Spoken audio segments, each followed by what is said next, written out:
To welcome you to the Midwifery Advisory Council meeting. Of course, the first thing on the agenda, I'm Diane Holzer, the chair of this committee, and the first thing is to remind everyone to please turn your cell phones to vibrate, and your pagers and phones, everything like that. The meeting is being webcast. If you'd like to provide public comment during the meeting, please fill out a speaker slip in the back and give it to Mrs. Moriarty. Mrs. Moriarty, will you identify yourself for the... Oh, she's up there. Sorry. Remember that during today's meeting for the council members, any items requiring a vote will be done by roll call. This means that once a motion is made and seconded, Mrs. Moriarty will call each of our names individually to request our vote. I would like to now call the meeting to order and ask Mrs. Moriarty please call the roll. Dr. Adams? Dr. Adams? I'm here. Ms. Brelia? Ms. Dugan? Present. Ms. Perez? Present. Ms. Holzer? Present. We have a quorum.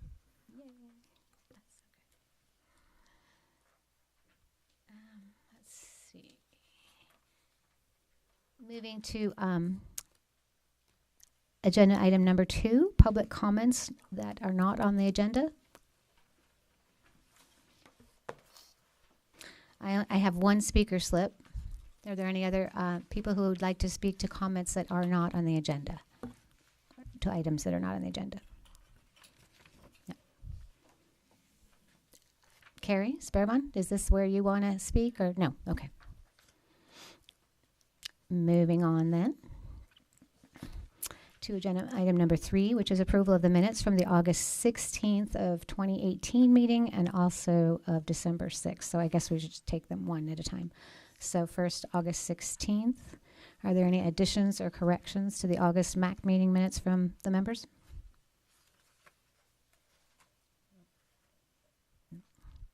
May I have a motion, please, to approve the minutes from the August MAC meeting as submitted? Make a motion to accept the minutes as submitted.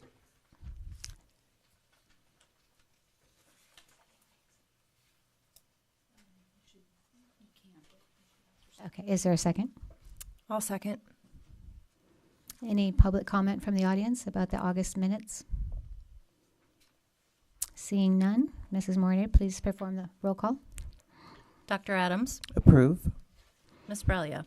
Approve. Ms. Dugan? Approve. Ms. Perez? Approve. Ms. Holzer? Approve. All right, moving on to the December 6th, 2018 MAC minutes. Are there any additions or corrections to the December meetings from any of the members? Seeing none, may I have a motion to approve the minutes from December meeting? Move to approve the minutes from the December meeting. Any seconds? I'll second. Mrs. Moriarty? Doc- Are there any public comments about the December 6th meeting? Seeing none. Dr. Adams? Approve. Ms. Brelia? Approve. Ms. Dugan? Approve. Ms. Perez? Approve. Ms. Holzer? Approve. Moving to agenda item number 4, the MAC Chair's report. Last quarter was a little bit of a busy quarter. I attended the medical board meeting in Los Gatos. That went very well.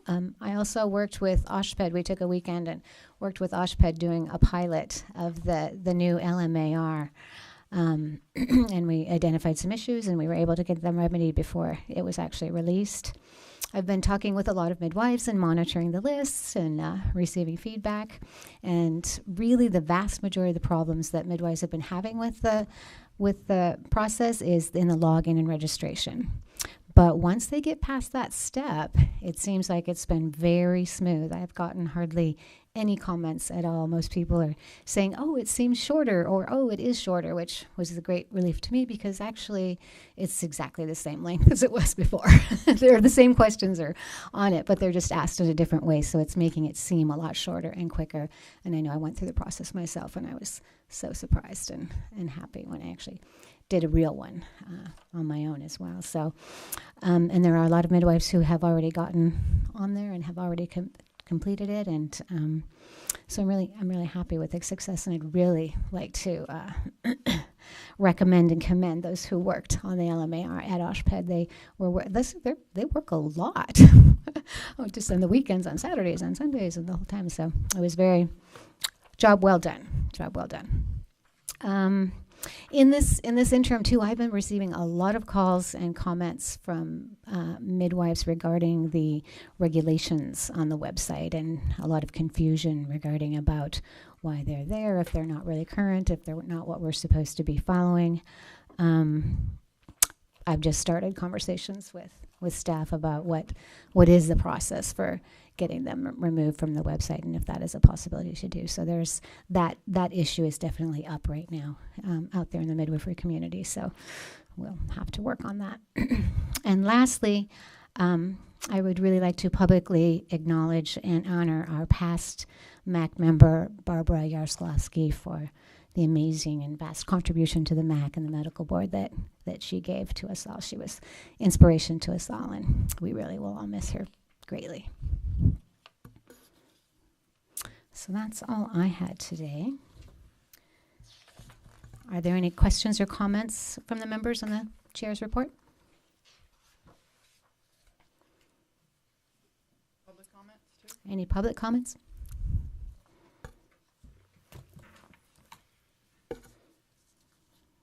Rosanna Davis with California Association of Licensed Midwives and licensed midwife. I don't know that it was explicitly announced to the midwifery community that Barbara Yaroslavsky passed away in January. That's why she's gone. Yeah. I have, so the LMAR looks great. I do have one follow-up request, and that is that there be some kind of worksheet that can help guide the midwives in the collection of their data on the front end. I think it would greatly contribute to its accuracy, as well as to be able to view a summary of the individual midwife's data when she, not only when the midwife verifies that it's all accurate, but as well to have for her own records to archive. Right, and that has come, and that is already in process. So, just so you know. Any other public comments? Seeing none, we can move on to item number 5, update on midwifery legislation. Ms. Simone? I'm going to handle this for Ms. Simoes because she had to go to a meeting at the legislature, but there has not been midwifery legislation introduced this year. So there's nothing more to say on that topic. Questions from the members? Public comments from the audience? No? Okay, then we can move on to agenda item number 6, discussion and possible action on establishing the 2019 goals for the Midwifery Advisory Council. So, let's see, I have a little bit of notes there. I've been talking to midwives and, just getting discussions about what people would like to see the MAC, how we would like to put our energy for the next year or so. What did I do with it? My one piece of paper. And sort of a trend has been coming out. There's like 3 main things that people have been talking about. There was a lot of what staff said that one of the things they thought that would be the most important thing for us to do is do a lot of just education, because a lot of the physicians don't understand what midwifery is even, and so that there needs to be maybe we could focus on some kind of education that could go out perhaps for physicians, and, there's thoughts of brochures. I've actually been sent works in progress by midwives all over about brochures that they've been doing to educate physicians in their area about it. so that it has been worked on some. By far, the biggest issue that I have heard about was the regulations issue. Many people have talked to me about what do we do to get that off. So obviously that is something I don't even know.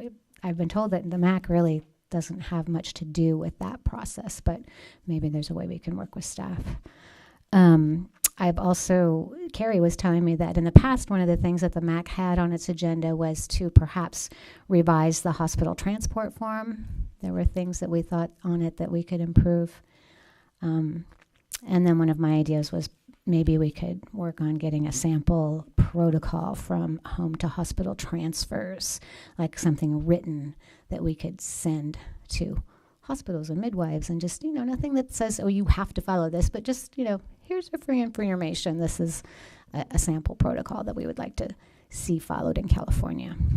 So those were some ideas that came up, and I thought maybe today we could just spend some minutes if there's other ideas from the members or from the audience, and maybe look at a few of those things. And if we want to kind of pick one or two of those things on that list to see if we want to work on them or none of them, but just to get a sense of where we would like to spend our energy for the next few years. Do any of the members have any ideas or thoughts about those things that people have mentioned?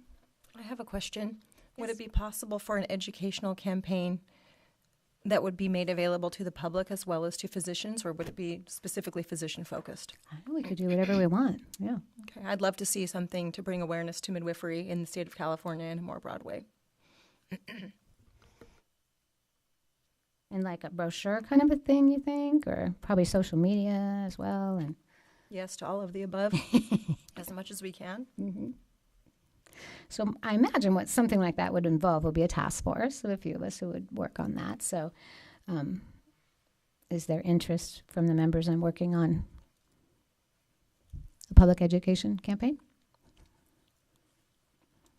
I would definitely help with that if other people were interested. Mm-hmm. I would definitely work on that as well. Also, I'm just questioning the transfer report. I just wanted to be clear because some of my peers were asking. Technically, when we are transferring care to the hospital from out of hospital, the midwife does not have to be present, but has to reach out and follow the directions that are on here that say, if a client is transferred to a hospital, the licensed midwife shall provide records, including prenatal records, and speak to the receiving physician and surgeon about labor up until the point of transfer. It doesn't say we actually have to go to the hospital. It says that we have to make that connection. Is that correct, what I'm reading? Yes, that is correct. Okay. Because I think there was a lot of confusion in that. Good.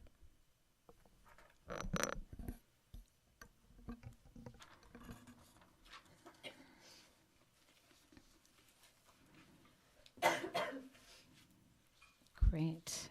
Do the audience have any ideas for places you'd like to see us focus?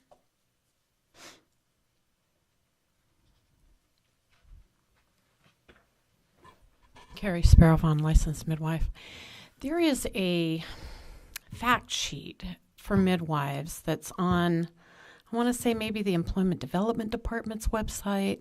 I just ran across an old copy of it at home the other day. Maybe that could be something we could update and make sure that it's like current there.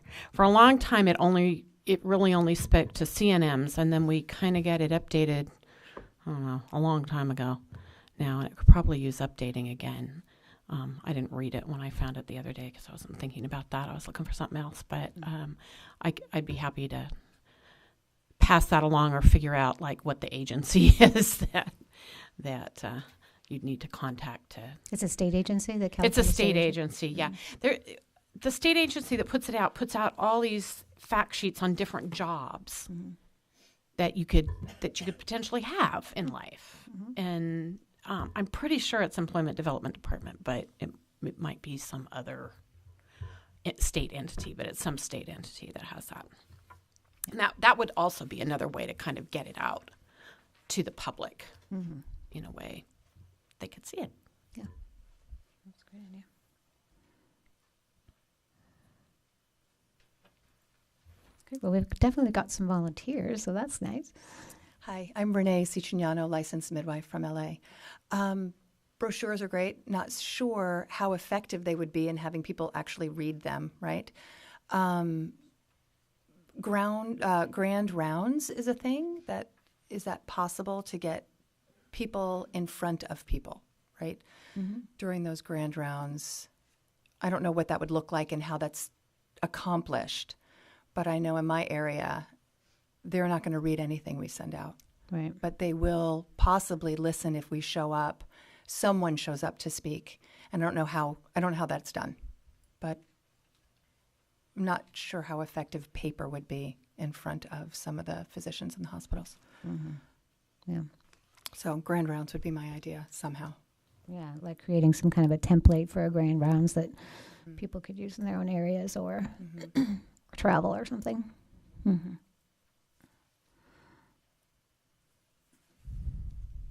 I actually think that's an excellent suggestion. Excellent suggestion.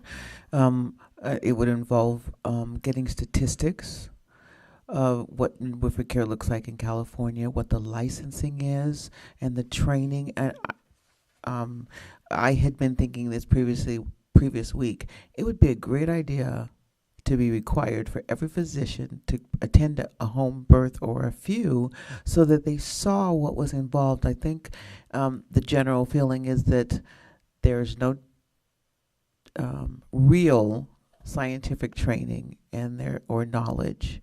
So I think grand rounds would be a great way to get that, because you can't require the home births, but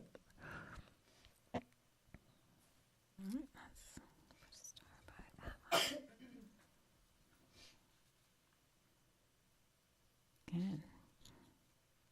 Anybody have any desire to revise the transport form? What was it, Carrie, that the MAC wanted to change? Do you remember? Oh, sorry. I'm sorry I didn't see you. Hi, my name is Danielle. Is regarding the goals for the MAC for the next year. I have a suggestion that there be some strategic planning. I've been following the MAC and watching the agendas for each meeting. And my observation is there needs to be a larger scope thinking. Sometimes I've served on the board that requires the board getting training on what is strategic planning, and then you working at all types of levels. Going back to the brochure, not a bad idea because people learn and receive information in all types of ways, but you can be strategic. Would it come from a website, right? And if you have a website, then you can have video. And that's just one angle, working at a physician. Are we in medical schools, right? If we're at the state level, what partnerships do we have? So, but I think I would say like this 20 minutes on the agenda might not be enough time if you really want to make a strategy. So that's my first suggestion, is that there really should be a 3-year strategic plan. Mm-hmm. Mm-hmm. Thank you. Yeah, it's a great idea. Carrie Sparrowvon, licensed midwife. Regarding the hospital transfer form, I think we got stuck, and Ms. Webb, you can correct me if you remember it differently, but I think we got stuck because we felt like we'd put everything on the form that we could put on without creating a regulation. That's correct. That's your memory too? Okay. I think one of the things we had talked about was somehow tying the reason for transfer to our LMAR so that they could get matched up, and we didn't end up with like there would be a checklist for the doctors to go by instead of writing in whatever they wanted, which a lot of the time tends to be failed home birth, which is a non-reason really. And it would be much more helpful to know that, oh, well, here we have this many transfers for hemorrhage. Here's those hospital reporting forms, and they match. So that, I think that was kind of where we were going. So then I would think the MAC then would have to think about whether they did want to do a regulation, and then Ms. Webb would have to let you know how much of a regulation you could make given the authorizing language. So that's my memory. So that's the only way to change it. The other part of the discussion was that it would be helpful if there was legislation so that the hospital transfer form doesn't come to the board at all. Because when it comes to the board, Has to be a it complaint. has to be reviewed as a complaint, and most are typically closed immediately. But we understand that wasn't the intent of that piece of legislation. It's just how the board has to process documents coming into it. And so legislation or regulation, but with regulation, it would continue to come to the board. Is that how long do you think that would take? Legislation, if someone gets an author who will take it with suitable language, is actually faster at this point than getting through the regulatory process. Wow. Rosanna?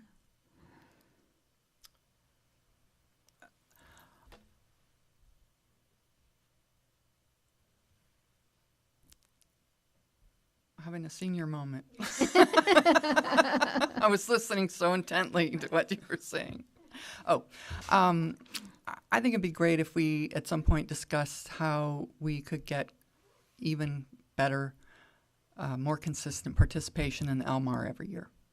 I think the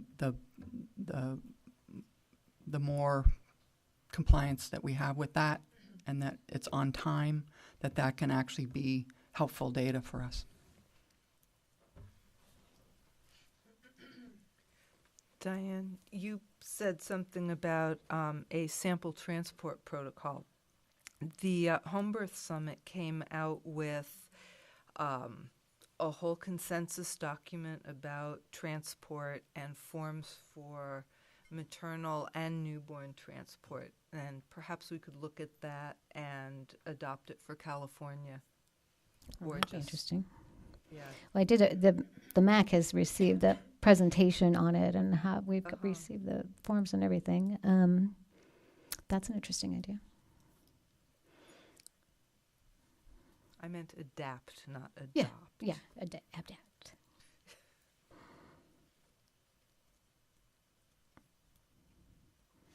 Sounds even achievable. Could adapt forms. Okay.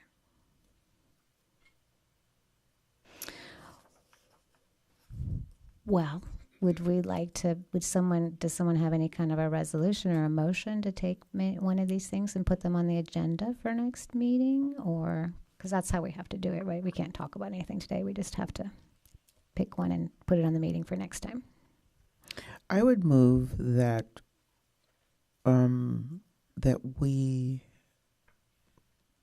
form a strategic planning committee. I think that's a great suggestion that encompasses everything that's been mentioned, and just will develop an outline for what we need to do so that we're not revisiting the same thing again. And I think in the process of that, we'll have a timeline that we can follow of what's been done, where we are, and where we need to move to. It has to be put on for discussion for the next meeting, because there are resource issues involved in that.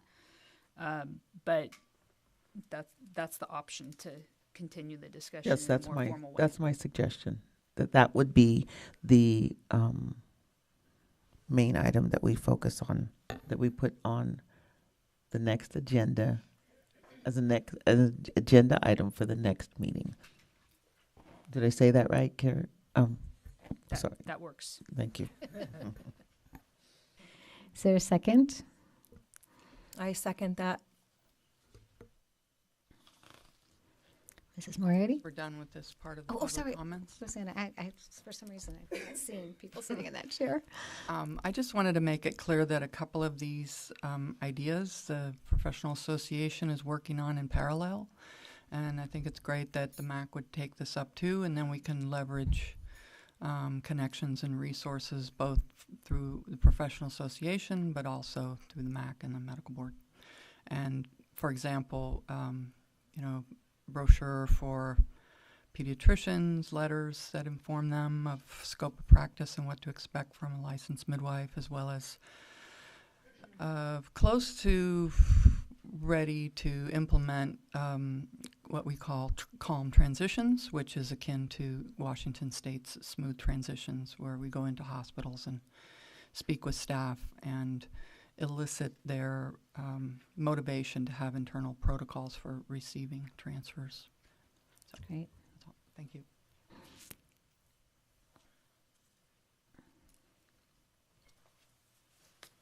Okay, so then I guess we can move on to the vote. Another commenter. Oh, Tosi. Tosi Marceline, licensed midwife. I just have one comment to make on the transition to the hospital part. We can make all the rules and suggestions we want for midwives who in general follow those anyway. We're the ones who help develop them from the experiences we've had. But in my mind, the real problem is how do we get the hospitals to accept the transfers, and how do we engage their personnel in following some of these guidelines too, because seamless transport can't just be done halfway. We can get them to the hospital fairly seamlessly, most of us do, but getting the rest of it is often out of our hands and pretty up and down. Sometimes it works, sometimes it doesn't. Sometimes one hospital makes a wonderful transport situation, and the next time you go there, there's different people there. And you wish you had gone to some other hospital. So we can only do so much, and we really have to think about how do we engage the hospital? How do we make it seem important to them so that they will engage? Because more and more you see, especially with this new activity in some hospitals, there's less and less desire for them to participate. They think we'll go away someday.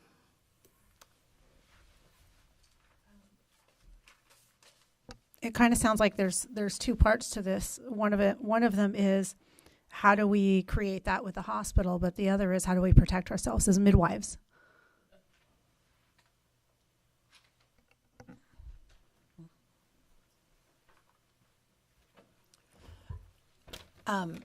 It actually sounds like this one and the same. We have the transport issue, and then we have this other issue of how do we get in front of these people to let them know who we are. It's all the same, actually. If they knew who we were and had a relationship with us, therefore the transport would go smoother.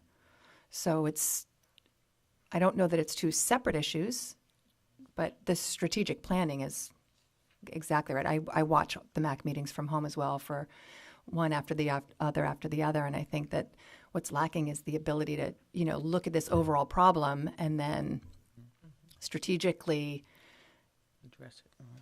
address the issue. But this issue of the transport form has come up, I'm pretty sure, every meeting, for the last, I just watched 8 of them. They were very exciting, and everybody looked very good on camera. But I think it came up at every one. And how do we get in front of the people that we're transferring to is critical. So it's all the same problem. And how we're received, I don't know that it's not that they're not excited to see us. I think that they're frightened to see us is the bigger issue, is they're concerned about the liability when they see us.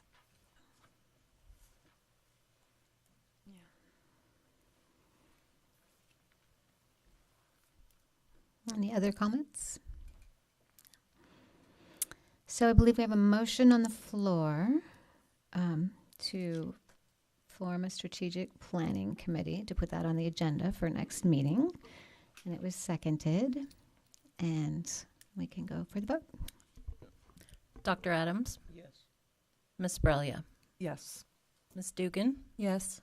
Ms. Perez? Yes. Ms. Holzer? Yes.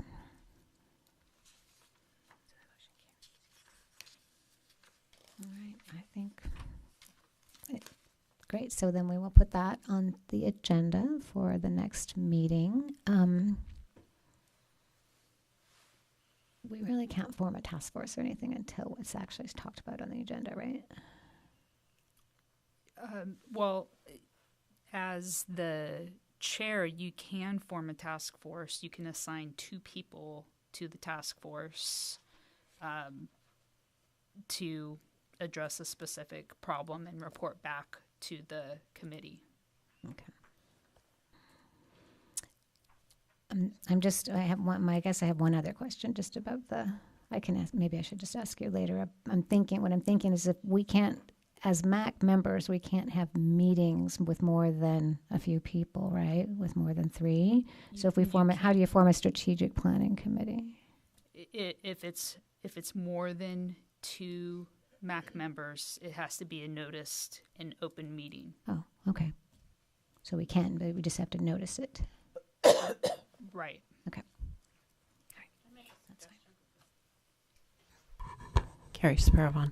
You could form a task force with 2 members today to bring back suggestions on the strategic committee and how that might look and what training is available out there, blah, blah, blah. That could happen, right? Yes. Okay. Great. I would love to form a task force to do that. Is there someone interested in being on that task force? I would be. I would be.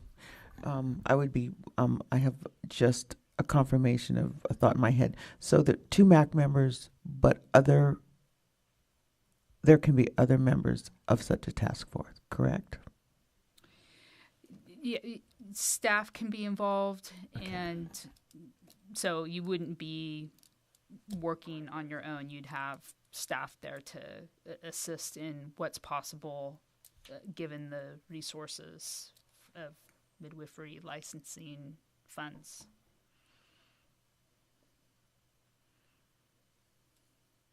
Thank you. So this is exciting. And I think it's going to be the key to really leveraging the power that the state of California has given us to change midwifery, or to make midwifery care more accessible and to change women's health and babies' health. But what I would suggest is if you have not been on a strategic planning committee, it's so good to get going because there's only 3 MAC meetings a year. I check the schedule unless one more pops up.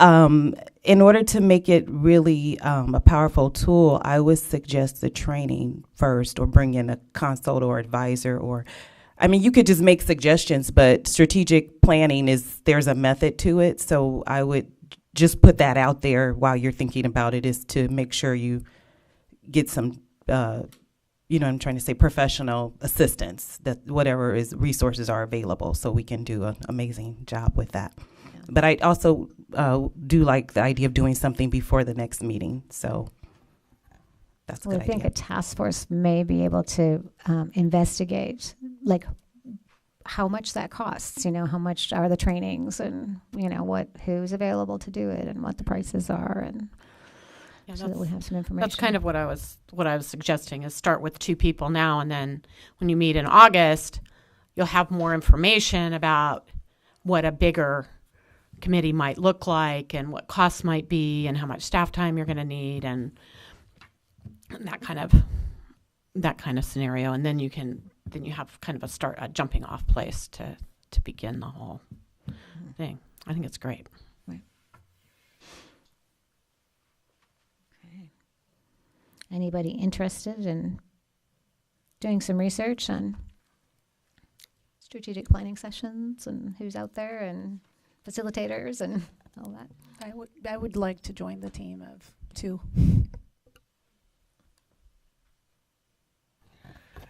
You asked a little while ago if anyone was interested in being part of a task force. Are you asking the same question again? Yes. Yeah. And you said I said, but I didn't see to. who on the other side of you said they were interested. Sure. Okay, I'm still interested. Okay. Perfect.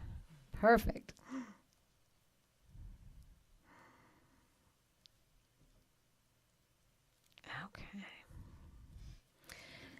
So when I've worked on task force before with the MAC, they weren't, I guess I was working on them as a non-MAC member. Well, sometimes I was a MAC member. What happens is often, you guys are in such far away places, you're not going to be able to probably meet in person. We used to come here and meet with staff sometimes and just set things down on paper, but maybe you can just get together on the phone or something and each have a little bit of a, like you'll do that, I'll do that. Sounds like figuring a out good with idea. The Thank you. facilitators. Thank you for the suggestion. I'm also flexible, so I would be able to. We could work that out.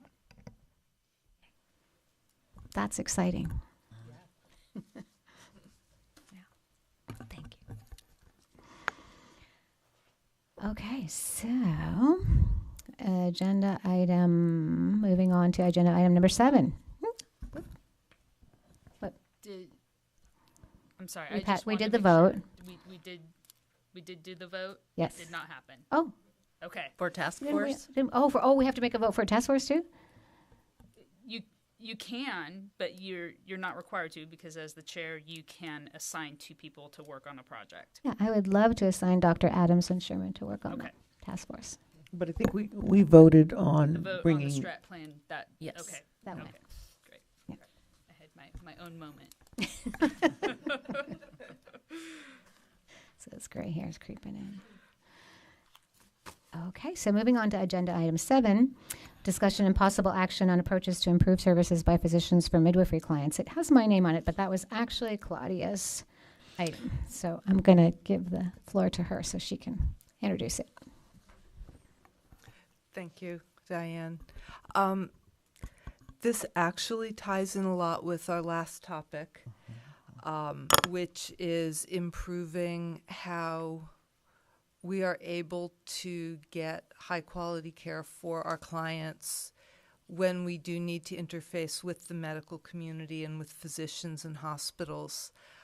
I've been speaking to people around the state who not only have had issues with transports, but long before that occurs, with physicians in HMOs, in Medi-Cal, who, once they find out the person is considering having a home birth, they will terminate their care, which is especially problematic in an HMO where there are no other options. There are some insurance groups that are now having people sign paperwork saying that they know that they are not allowed to have a home birth and that they cannot get care or coverage if they do so. So I think that a lot of what we talked about in our last topic is very relevant. The education piece, the grand rounds piece. There is a just released statement that came out of the Canadian obstetrics and gynecologists that, and I don't have it with me, it's the Yes, that one, SOGC. And what that says is that in Canada, where home birth practitioners are well integrated into the system, they're finding that there's no greater morbidity or mortality with mothers or babies, and that there are fewer interventions, fewer cesarean sections, greater patient satisfaction, and lower costs, and that having a well-integrated workforce between midwives and other practitioners who are attending home births and the institutional setting, that having that integration creates a better system all around and provides better outcomes all around. So I think that we have some tools now, and I'd really like to, now that we have a task force, to do some strategic planning, that we continue to look at that as well as just during transport. because people are getting denied care during their pregnancies, and not only once they become high risk. So that's the issue, and I didn't really have any idea, and I was looking for ideas, and I think that we've had some good ones, but I'm interested to hear if there are any others. I have a thought on this. We don't have strategic planning that we're doing yet. We just have a task force.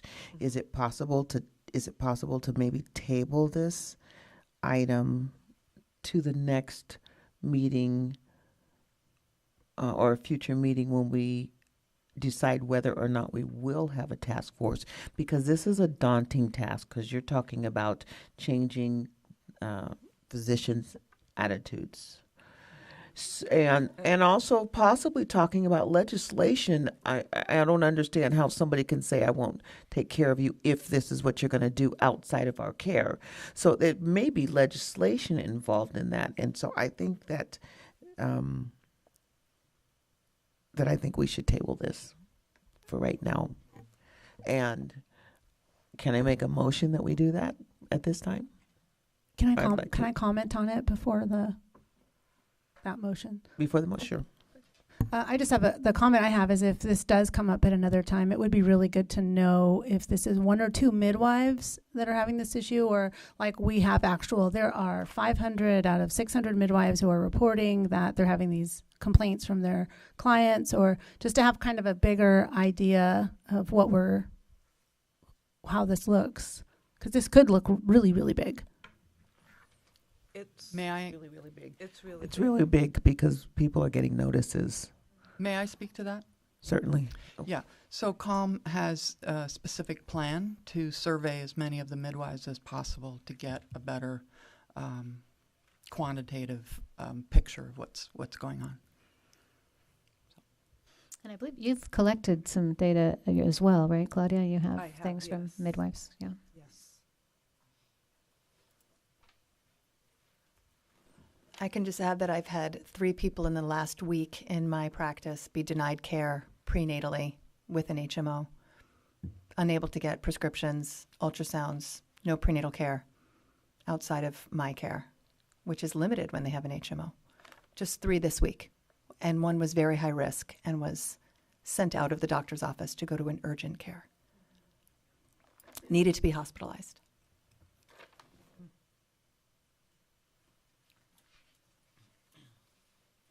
I'm Madeline Chernock. I'm a licensed midwife. I actually have a spreadsheet on this in my computer because I so routinely have people denied care by their HMOs.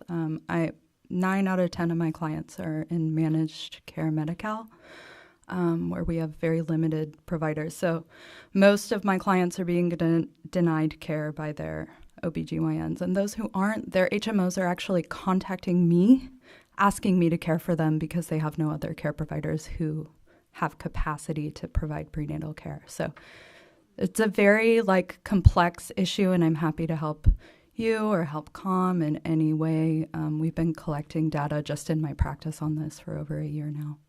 It's really wild. Yeah. Wow. Where are you from? Here. Hi, Nancy Greenwood, licensed midwife, Santa Cruz. I trained and worked in the Canadian system for almost 20 years. I'm a recent licensee here in California, and I offer you because I was there at the beginning when it was implemented in Canada, and I saw a lot of it, and I offer me as a resource to you guys if that would be helpful at all.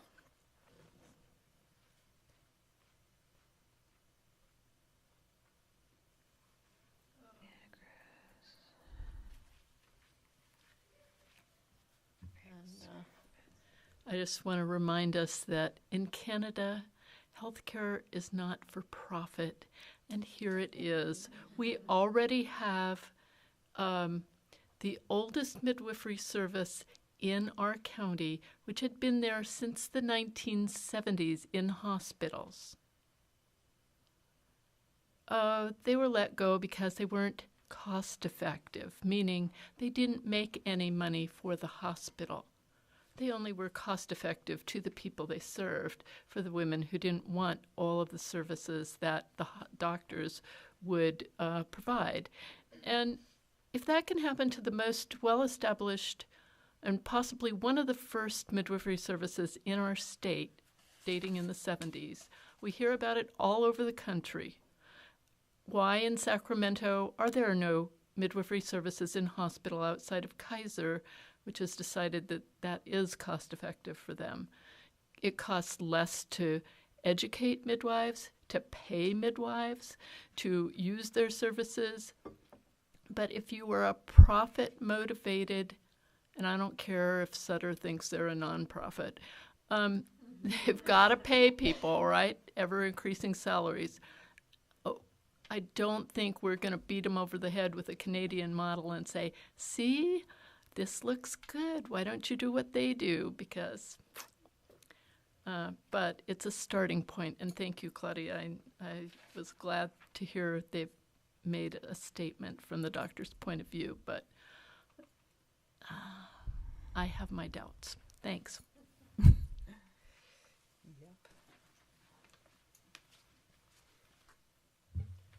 Hi, I'm Jen Camel from VBAC Facts. I have a question from a consumer perspective. Is being dropped from care because you're HMO, because your doctor knows you're planning a home birth, is that something that could be reportable to the medical board as a complaint? Because that seems like an ethical violation to just drop someone from care. Is that something that consumers could do, or what recourse do consumers have in that moment?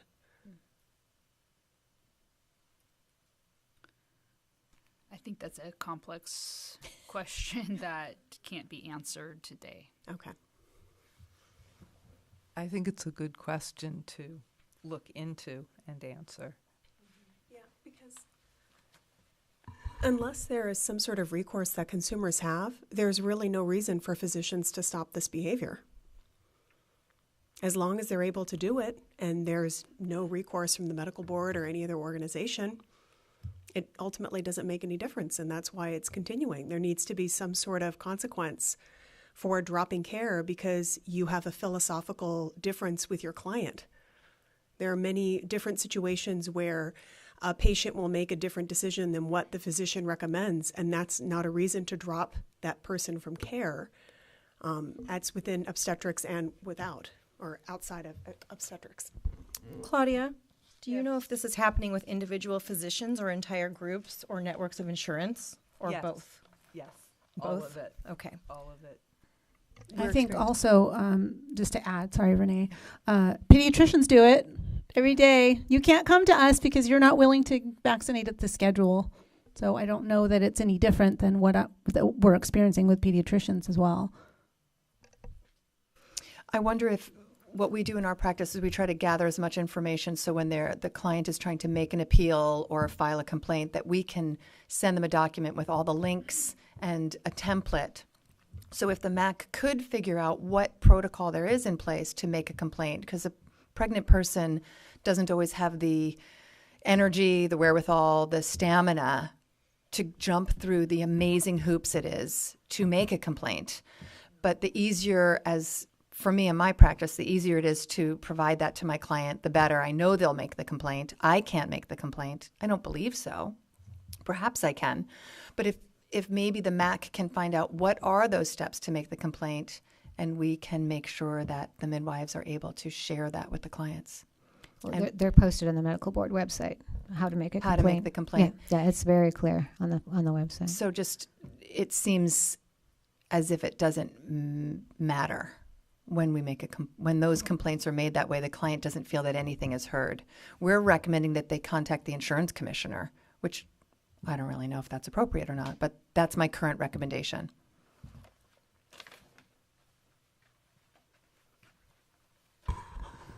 Carrie Sparrowvon again.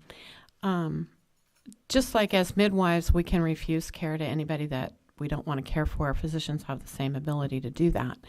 I think where we could really get some progress is to have women that are willing to sue their insurance company for these practices. That's what's going to change things. because it's the insurance company that's telling the doctor, no, you're not going to see somebody who's planning a home birth.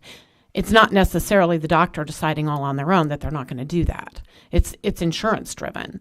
And I think, the insurance commissioner might be a place to start, but what insurance companies and physicians listen to is, are they getting sued for this practice? And making a complaint to the medical board, I can tell you right now, isn't going to go anywhere because it's not their purview. It's not what they do. We need to organize women to get this practice halted at the insurance company level. I agree that it's going to take some strategic planning to deal with this issue. I wish we could have a hospital reporting form for clients to report physicians that have this issue. Well, especially if you're in a care plan where there's only 1 or 2 physicians who will see you, and then the whole entire branch denies you, you have no care, which is completely unsafe and should be absolutely illegal with recourse, like Jen said. But I don't see that there is any, or it wouldn't continue.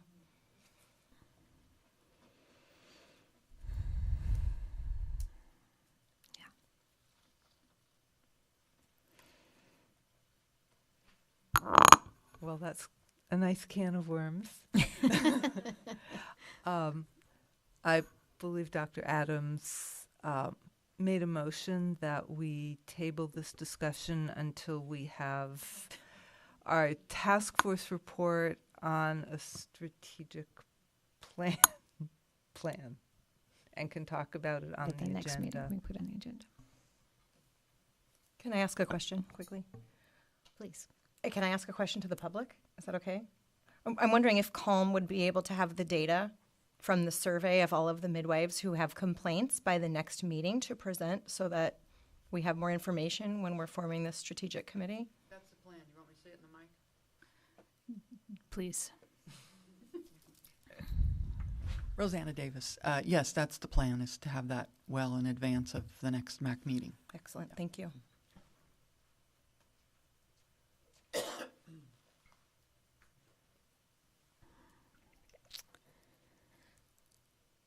Do we have a second for the motion on the table?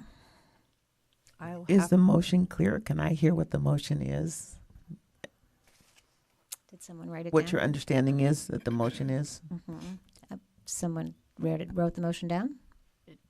I believe it's to table this discussion until a future agenda once there's a discussion on the strategic planning.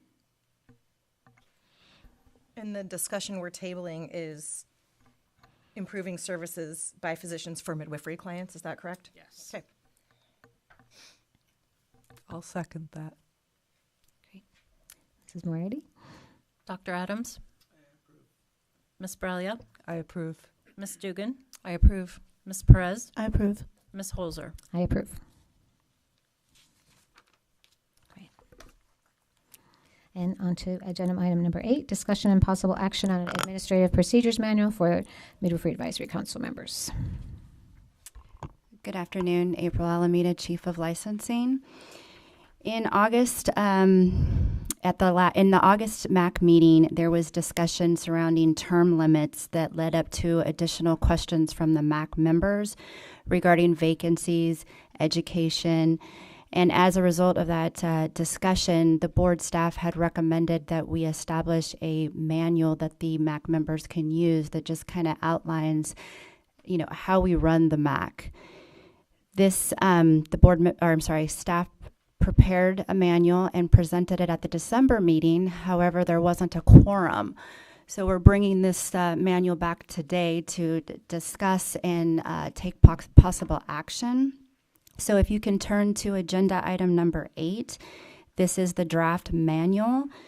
In this manual, I'll just kind of highlight what is in here and then open it up for questions. There is general rules of conduct for the MAC members. There is meeting protocols, based on the Bagley-King Open Meeting Act. There are travel guidelines, mandatory training required to be on the committee. There's also the recruitment process, and then the term limits. I know in December, the question about term limits came up, and it was asked if there had to be term limits. And Carrie Webb did clarify that term limits do have to be established in law. So you would be voting on that today. And with that, I will go ahead and open it up for any questions that you may have regarding this manual. Sorry, April, did you say that we have to vote on that separate from the manual? No, it's part of the manual, right. So it would be voting on the term limits. Yeah. Can I add that I think there is something that would make sense to add to the manual that I don't see in the manual, is history. It would be great if this manual had the history of the MAC. So there is an overview. In the beginning, there is an overview of the MAC and the law that established the MAC. Are you looking for something more than that? I actually read, and I don't see that. Is that in what part of the packet is that? It's in agenda item number 8. It's page 8-4. Oh, thank you, Carrie.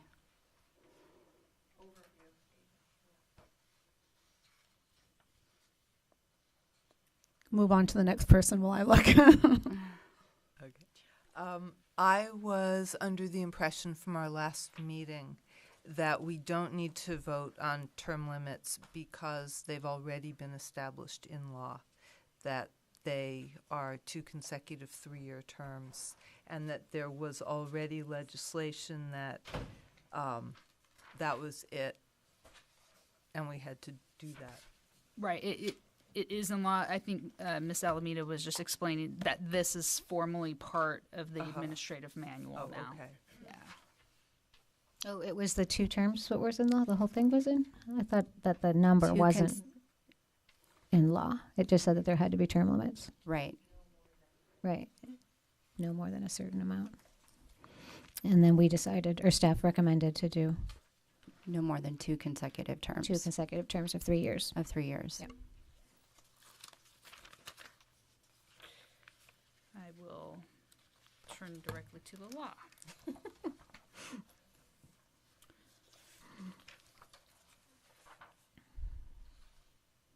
It says that no one shall serve more than 2 consecutive full terms.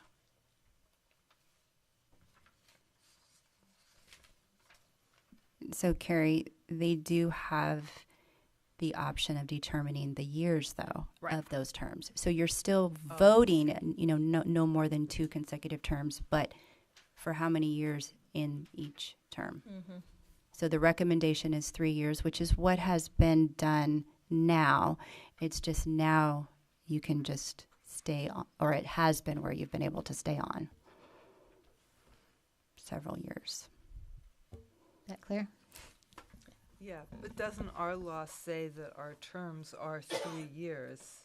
No, that's not been in that yet. Oh, right now, that's what the custom has been. It's been 3 years. But now if we're going to do this with it, we could change that if we want. Oh, okay. Can I ask a question? You can. Carrie Sparrow on. So we've been debating, this is not the first time that term limits has come up. And never before have I heard that it's dictated in law how many terms you can have. So I'm just curious, what law is that? Where is that coming from? Is that like general to the medical board itself and its committees? Because it's general to Department of Consumer Affairs. Okay, because it's not in the section of law that created the Midwifery Advisory Council. Okay, so we've just recently found it. Right. Okay.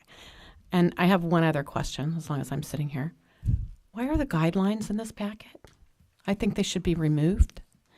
They're not up to date in terms of standard of care for midwives, and they're being used as a standard of care. It's confusing consumers, it's confusing midwives, and I don't think they should be part of this packet. Are Are you talking about guidelines or The midwives' guidelines. It looks like they're part of the packet for new MAC members. Am I right?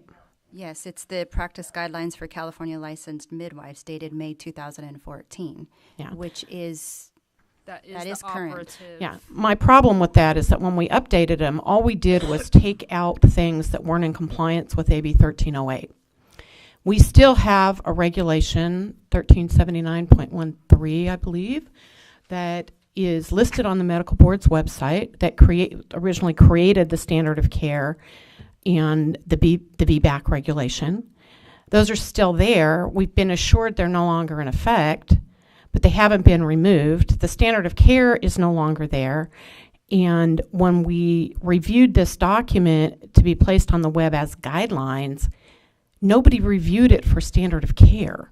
So to say that it was updated in 2014, all it was updated in 2014, and I know because I just read the minutes, is that it was updated just to include changes required by AB 1308. So there were things that were struck that were no longer in compliance with 1308, but we did not review it as a standard of care at all.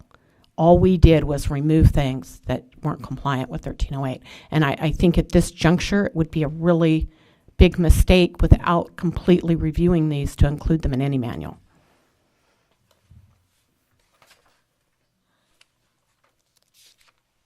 That's up to this committee to determine what you want in the administrative manual. It is an official document. The regulations, like all of our regulations, constantly have to be reviewed and go through a formal process to change. And so I hear your frustration. Those documents don't have to be included in this administrative manual. So just to add to that, though, is that even if you remove it from this manual, it's still an available document that is on our website. And the purpose of this manual is when a new member is voted onto the committee, this is letting this member know all about midwifery, what it is that you need to know. So it is a document that's available, but like Carrie said, it's the MAC member's option to have it in the manual or not. Carrie gave a history of midwifery at a meeting that was really passionate, and it was my first day here, and it was almost a tear-jerking, this is why we're midwives. These are the grandmothers that fought for us. I think that when I think of history, I see a few sentences in here, but I felt that the MAC was a powerful tool to, one of many things that people fought for to be licensed. And I think I would like to just see a little more midwifery history. If I'm receiving the manual as somebody who's new, I definitely still feel a little lost about what this all encompasses. So I'm just proposing that it would be great if there was a little more history as to how the MAC helped with licensing and midwifery in history. Would that be in the overview? Yes. It'd be great if Carrie could write it. Just kidding, Carrie. Well, as I look at this document, I think we have an amazing staff, and I think that I would really have loved something like this for when I started. I think you guys have done a great job. The issue of the practical guidelines, you're saying they're still on the website. So, in my opinion, if they're on the website, and they haven't been changed on the website, I think perhaps what needs to happen is that we might want to work on that, on revising the guidelines, and then perhaps putting it in this document, revising this document, but I think that it's it's a great document, and I think particularly since we have new vacancies and new people coming up, I would really like to see something like this that could be put in their hands, particularly the general rules of conduct and the meeting protocols. I think that background information is great and it's important, but it's been a long time since I studied Robert's Rules of Orders when I came on this committee. And so I would like to see us do something with this document to implement it forthwith. I had a comment. It's Danielle, public member. I did read over the manual. Since you already voted to do the strategic planning, I just would like to see that as part of the manual. And since you're looking for new members, if I'm looking to be a part of it, maybe, I guess I feel like the manual might be a pause and to get the new members' input. That's just my thought. I think there's a lot more I guess I had a question. I watched the video and I wasn't clear on the purpose of the manual. So I don't know. I didn't get the purpose of it, but it did seem to give a lot of, rules, a lot of legislation. So I don't know. I guess I have a lot of ideas of what else could go in or how you could do it. Also, I would like to say it could be a living document.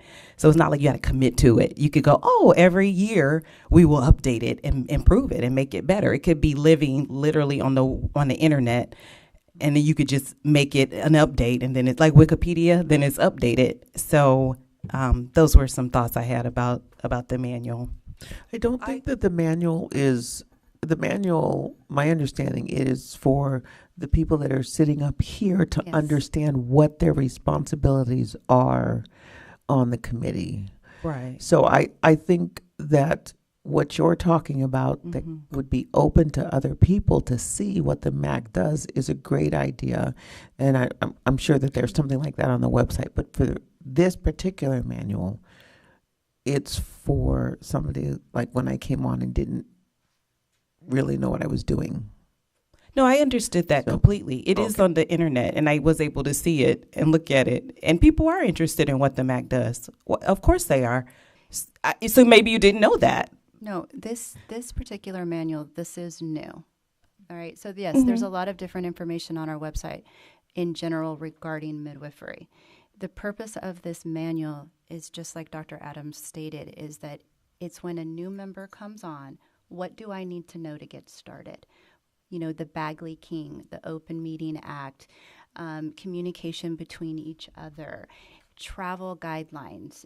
For example, we're going to make the travel arrangements for the MAC member that needs to come to this meeting. They're not going to make them on their own because we have certain guidelines that we have to follow. So this is kind of a starting point. Now, if the MAC wants to expand on this manual, they have the option of doing that.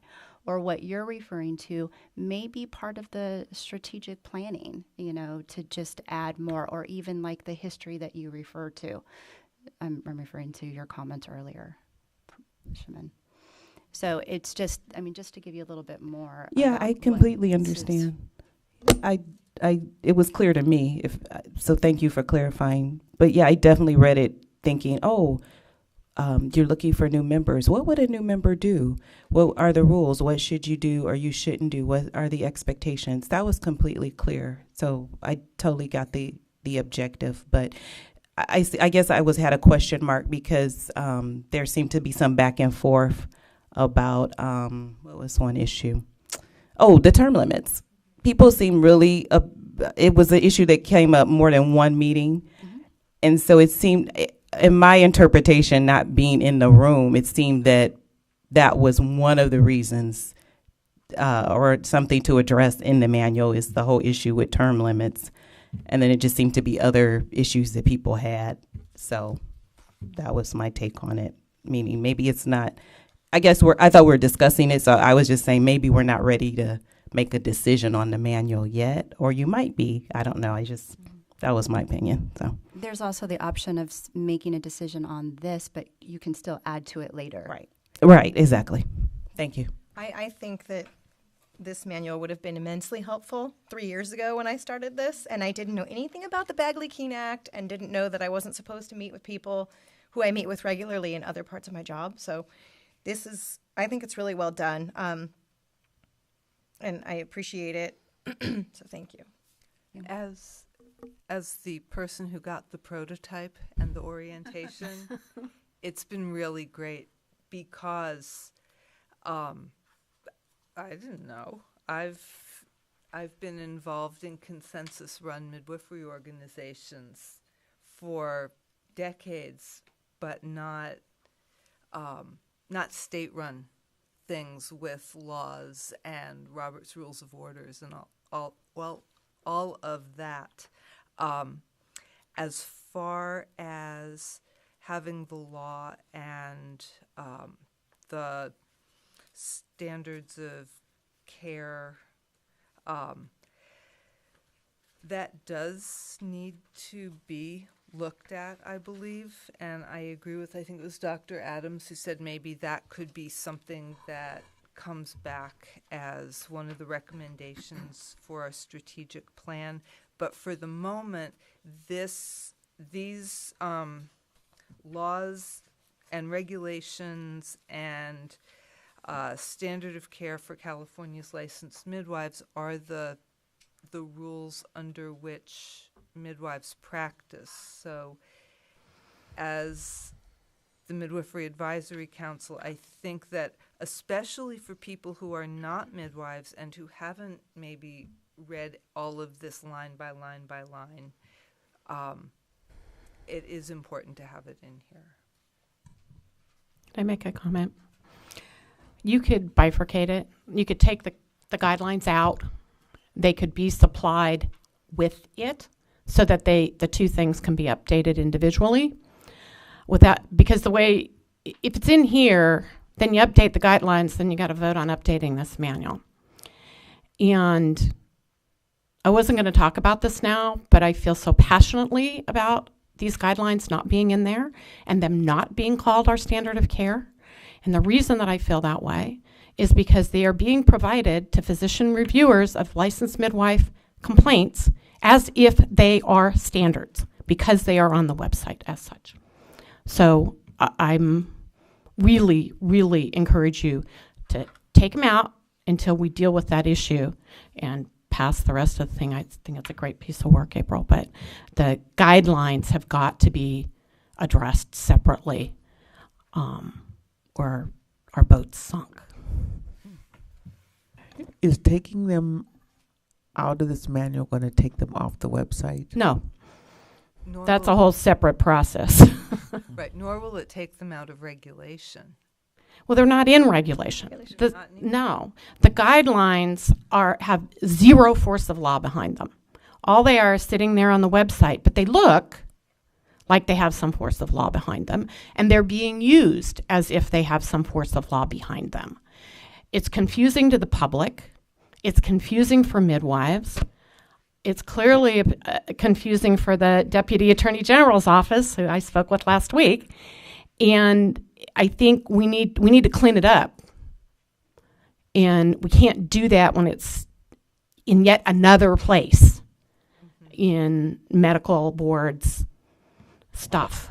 It needs to come out of there so we can fix it. Because it has not been updated for standard of care since 2005 when it was written. Okay, it's only been updated to comply with AB 1308.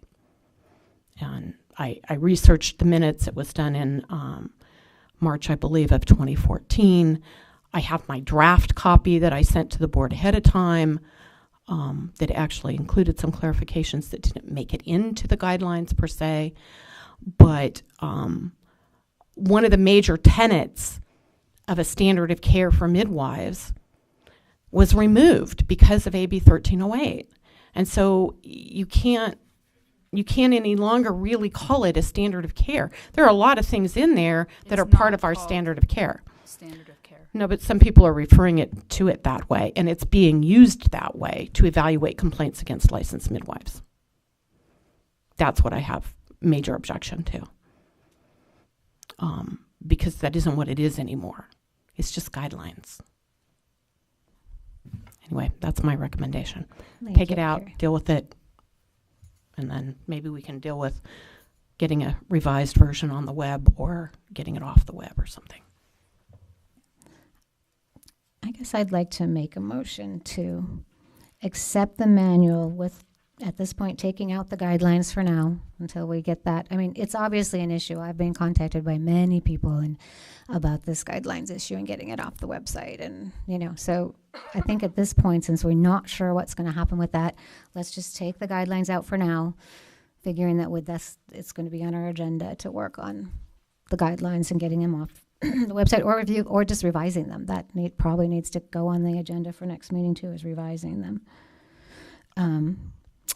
Accept this as it is written now, take off the guidelines for now, and then, Shameen, would you be willing to work with Carrie on adding a little bit to the history?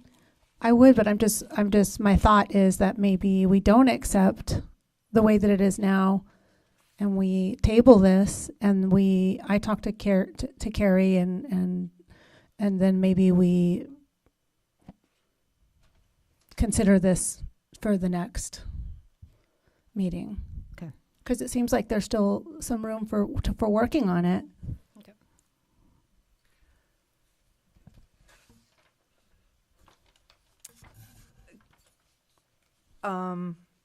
Except that we're going to have a whole bunch of new board members. Which I think is great. Right. Agreed. And I also think that they need to know what they're doing before they've learned it over the course of their first year on the council. But the question is, are we really ready to give that manual?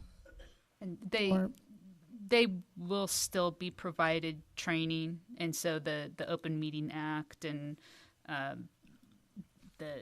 what the purpose of the MAC is, that will still happen even if this administrative manual is not finalized at this meeting. How do we address the term limits? Right. Can I make a comment before we go on to the term limits? Yeah, that's true. Renee Ciccignano. So it seems like, not being on the committee, that how do we behave on the committee is in this document, which everyone seems to agree that was really well done. The history isn't pertinent to how you perform on the committee. And the guidelines don't seem to be pertinent to how you perform on the committee.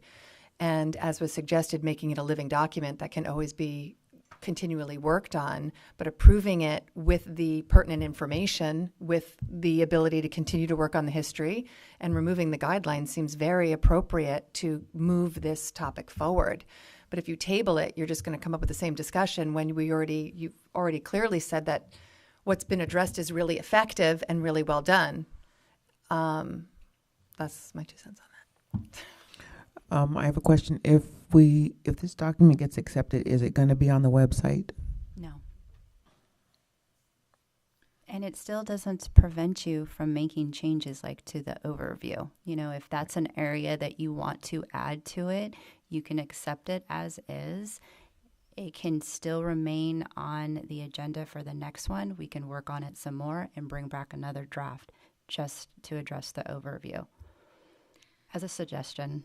And it does appear on the website as materials for this committee, but not as a standalone. If someone did ask for it, it's a public document and it would be provided, but it'll always be searchable as materials presented to this committee.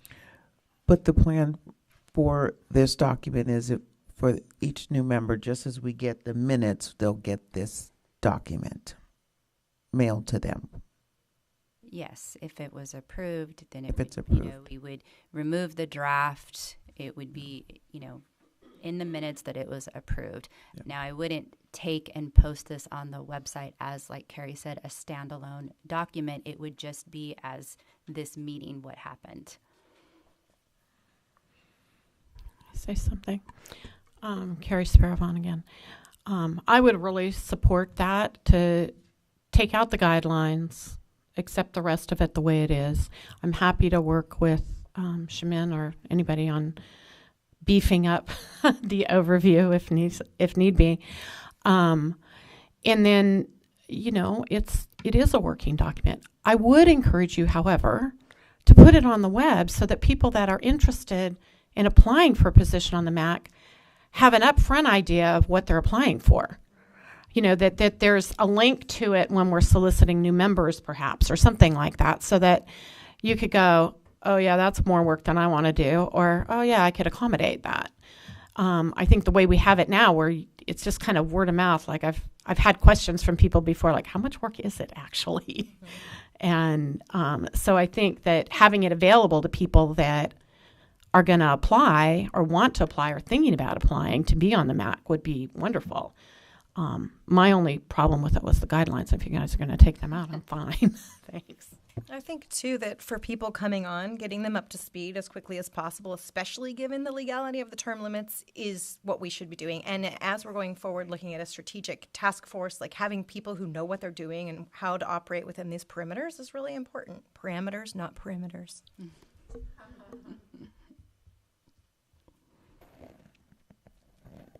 Can I get clarification again on the motion that you made? We don't have a second, but I did make a motion to accept the document as it is, taking out the guidelines for now, and having Shaman work with Carrie or Carrie work with April to revise the overview. I don't remember. Did you say that with your motion?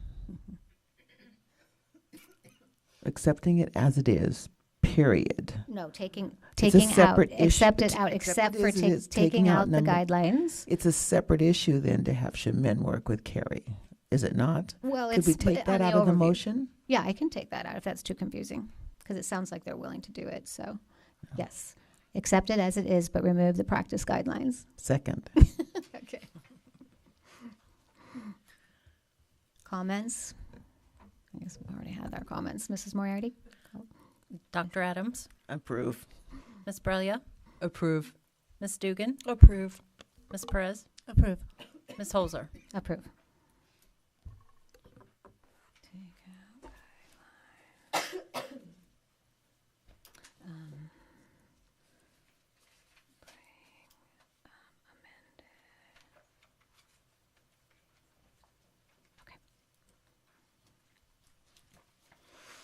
Great, then we can move on to agenda item number 9, discussion and possible action on selection of a Midwifery Advisory Council Vice Chair. And I would like to nominate Claudia Breglia to be the Vice Chair. Are there any seconds? I'll second. You don't have, right, and you don't need to? You don't have to have a second. No. But okay. You have to ask if there's any other nominations. Are there any other nominations for Vice Chair? I'd like to nominate Dr. Adams. Can I be a Vice Chair? It doesn't have to be a midwife? It does not have to be a midwife. Do you want to be a vice chair? I'm just getting ready to say I don't think that I should do that. I don't think I would be good. I don't know that I have the knowledge, time, and ability. So I decline. Thank you very much. I have a question. If you guys approve someone to join the MAC today, is that person eligible? No. Okay. They have to be pre-existing members. Okay. Should we consider waiting until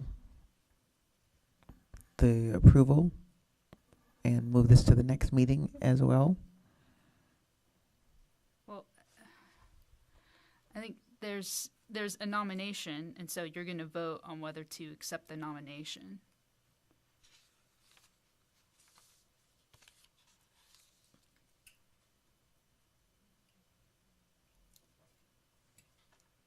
Any other comments?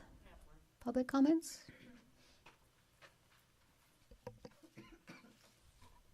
Carrie Sparrow. I would just say in terms of waiting till the next meeting, This has already been pended from last year at this time, and it's a good idea to have a vice chair.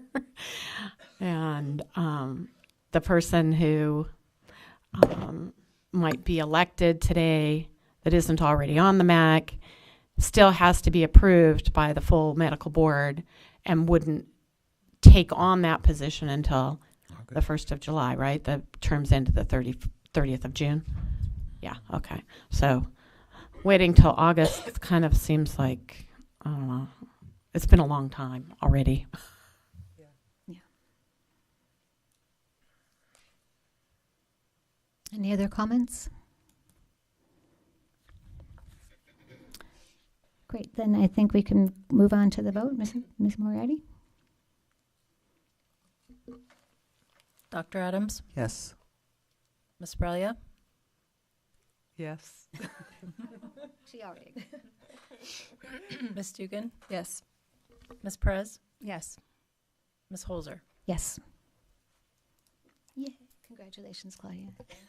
So can I ask for a point of clarification now? It was asked that we wait until next time. In our new approved administrative procedure manual, it says that there's a new chair and vice chair at the start of every year, which actually would be the next meeting, right? Like, I think it's when there's a term limit for the chair, right? And then that's when it changes. okay. Right? Mm-hmm. So the MAC selects the chair and vice chair from its members to serve 1-year terms. The officers are elected at the first meeting of the fiscal year. Which would be the August meeting? We've never done that before, huh? This is new. Yeah, okay. Okay. Good job, Claudia. Thanks. So does that mean we were voting again in the August meeting, correct? We're deciding again in the August meeting. Yes. Okay.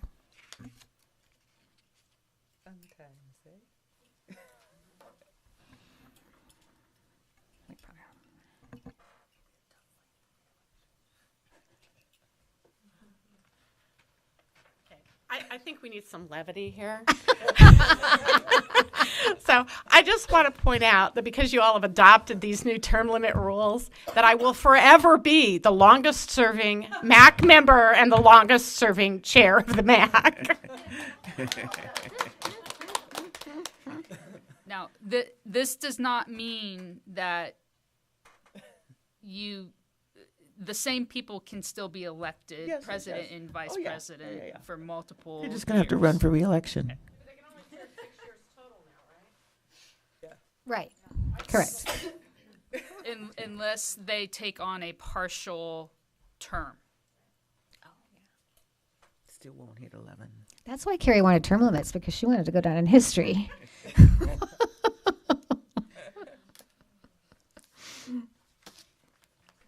Okay, so moving on to agenda item number 10, discussion and possible action of Midwifery Advisory Council vacancies.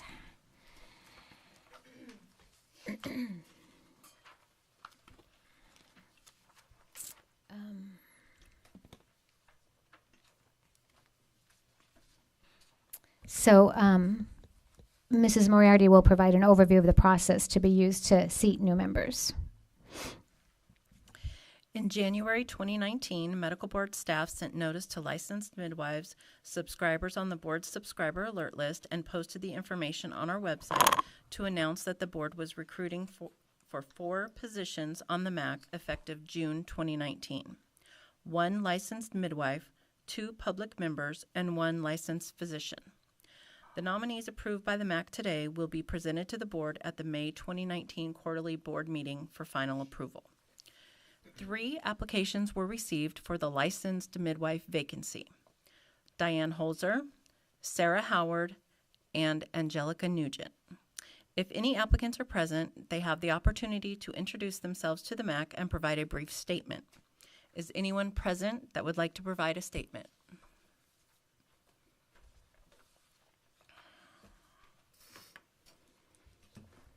I have two comments. One, I applied, but I'm not on that list.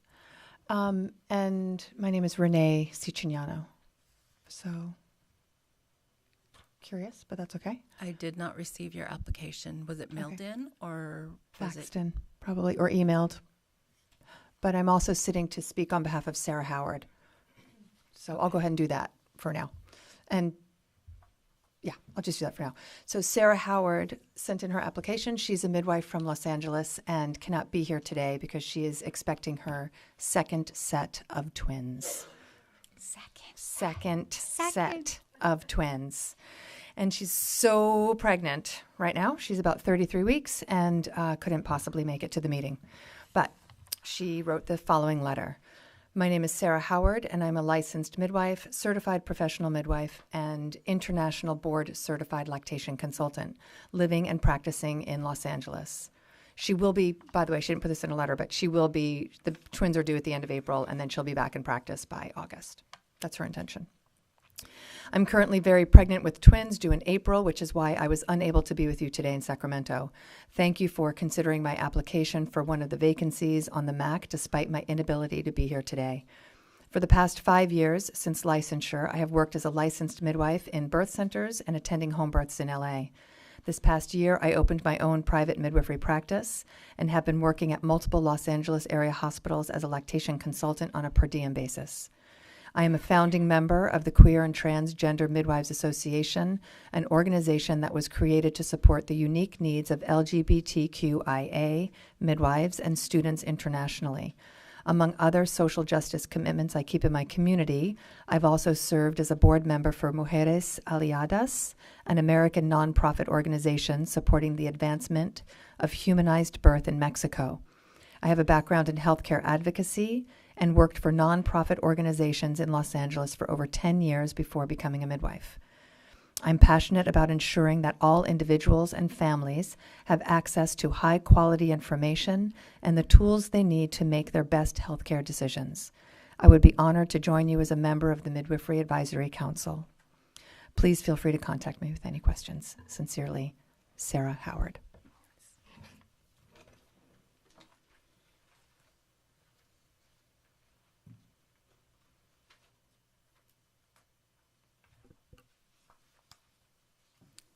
Any other statements?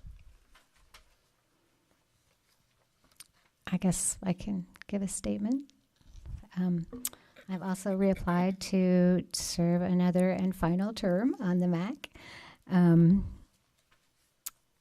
3 years is, you just get to the point where you figure out the job after the 3-year term, right? And so I feel like it can be more effective in the second term, and would like to continue serving the community, continue the work that we started, the exciting work, especially with the strategic plan now. That'll be a good thing to keep working and pushing forward. So.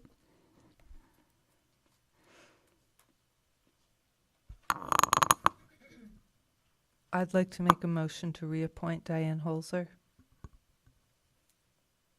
Do we need seconds? We'll call it a nomination. Oh, I nominate whatever it is I do. I did that. That's what I'm doing. I second that. Clearly, I didn't read my handbook well enough. Questions from the members?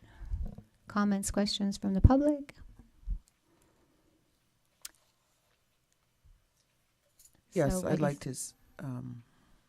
like to say the application that we have from Sarah Howard is actually sounds like somebody who would be really good on this committee. Unfortunately,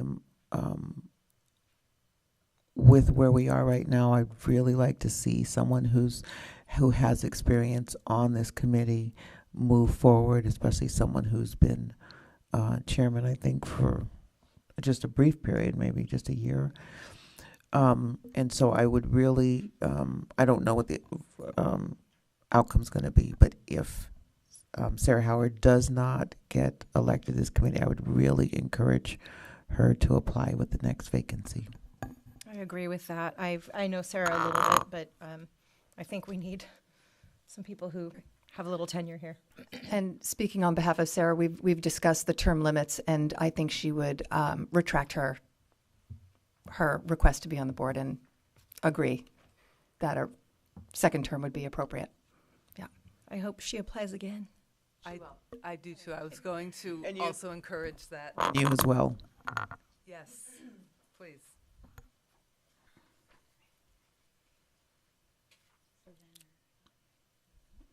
Ready for vote? We're ready for the vote. Dr. Adams?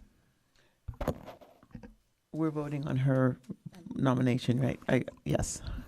Ms. Brelia? Yes. Agreed. Ms. Dugan? Yes. Ms. Perez? Yes. Ms. Holzer? Yes.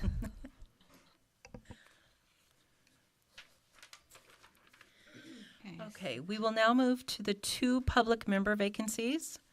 3 applications were received: Danielle Abe, Wendy Root Askew, and Jocelyn Dugan. Is anyone present that would like to provide a statement?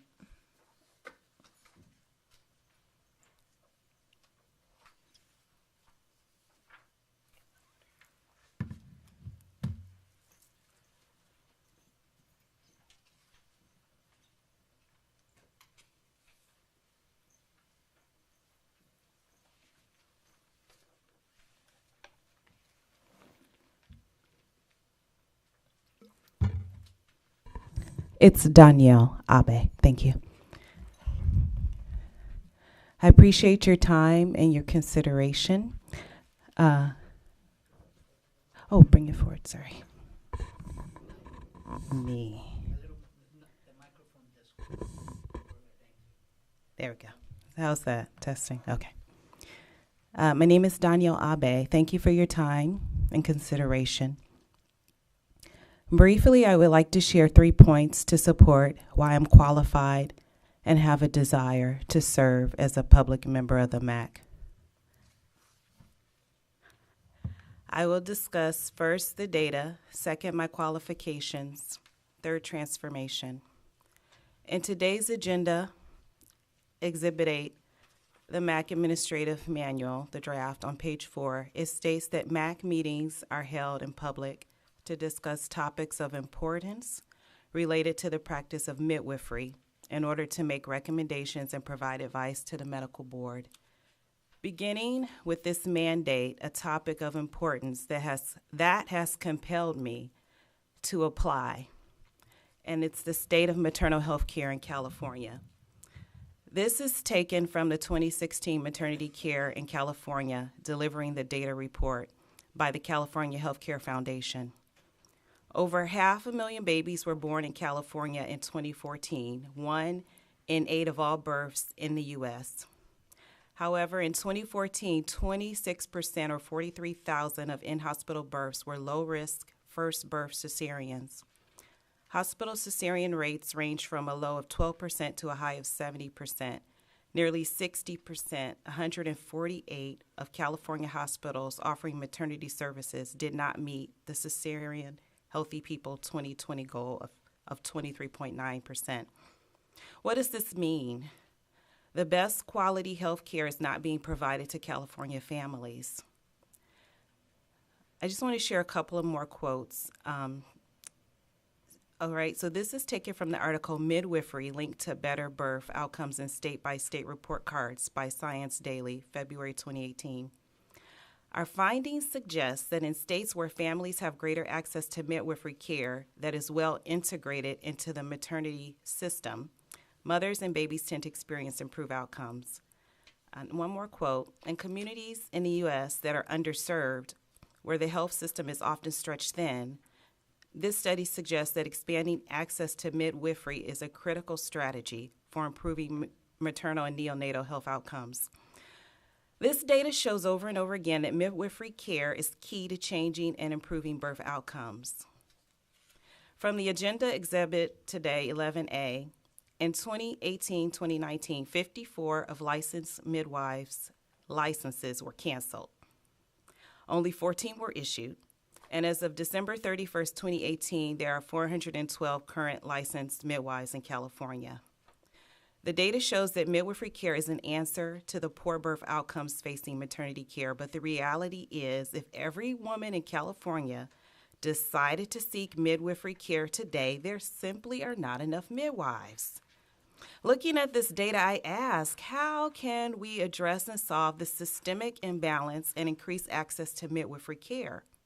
To answer this question, I will just move on to my second point, my experience. I've been working on this systemic issue for more than 20 years, starting as a doula in 1996, working at Kaiser Permanente in maternity health education, then working as a doula trainer, training student midwives, and going on to earn my master's degree in medical education leadership from the University of New England, and now working as a lead professor through teaching the Community Health Worker Certificate Program at Sacramento City College. My intent is to educate, transform, and empower those I lead and teach. How can I not be passionate and all in on expanding access to midwifery care when my two daughters were born at home with BirthStream midwifery services into the hands of Tosi Marceline? Claudia was there too. Wow. So if you've had that moment, then you know it's powerful. It was an amazing experience, and I and my children were healthy and breastfed successfully, and I credit all this to having access to licensed midwifery care. I wish it for all women, and in particular African American women, who according to the data have the worst birth outcomes in the country. As an African American woman working and leading in maternity health care, I'm frustrated because we know the answers, and this makes me determined.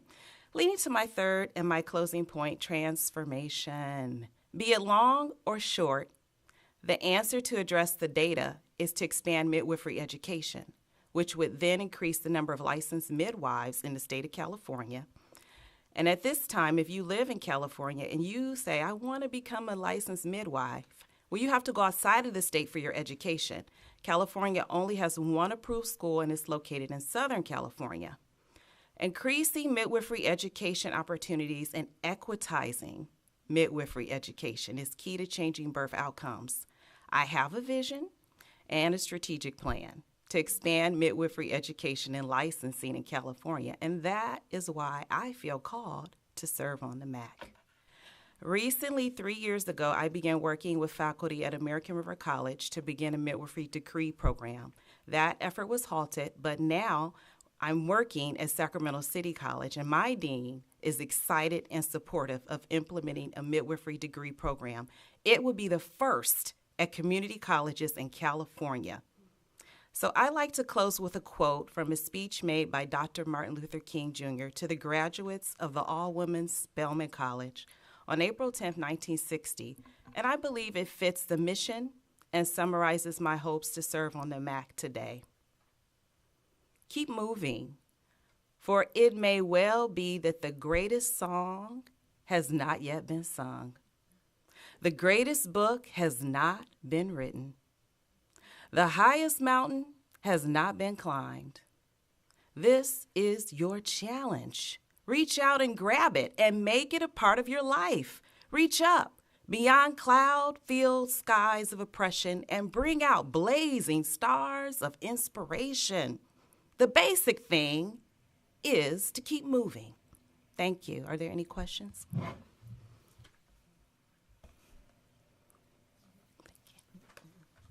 I don't know if you're I don't know if it's appropriate, but there's a letter in her application that they asked if I would read it at the time of her presentation, of Danielle's presentation. It's a letter of reference, and they asked that that I read it. Go ahead. Okay. So this was included. It's interesting. It's from Wendy Root Askew, who is also nominated herself to be a candidate for a public member, but she's writing a letter for Danielle. And it says, to the Honorable Chair Holzer and members of the Midwifery Advisory Council, I would like to offer my full support for the nomination of Ms. Danielle Abe. Is that it? Abe, to fill the public member vacancy on the council. Ms. Abe is highly educated and and respected in the field of maternal health and represents a community that experiences higher risks of harm during pregnancy, birth, and postpartum. I am confident that Ms. Abe will add significant value as a member of the Midwifery Advisory Council and is the right choice to fill the public member vacancy being considered today. I do remain very interested in serving on the Midwifery Advisory Council and hope to be considered as future seats become open. Although I do not work in the birth field, I am passionate and engaged as an advocate for issues that impact the lives of women and families. It is clear to me that access to high-quality, respectful maternity care is the foundation for building a healthy and secure future. If appropriate, I kindly ask that Chair Holzer read this letter to public record during the discussion of this item. Sincerely and with great appreciation for your service, Wendy Root Askew.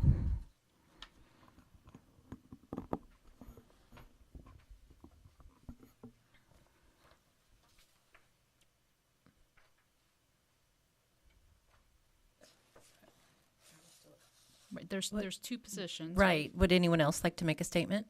Oh, I can't follow that up, but I will say Jocelyn Dugan, I've been serving for one term, and as I've become more accustomed to this role and as I've been working in leadership in other areas of California in midwifery, it is of paramount importance to me that we increase access to matched care of midwifery care in California and bring it to all families in California.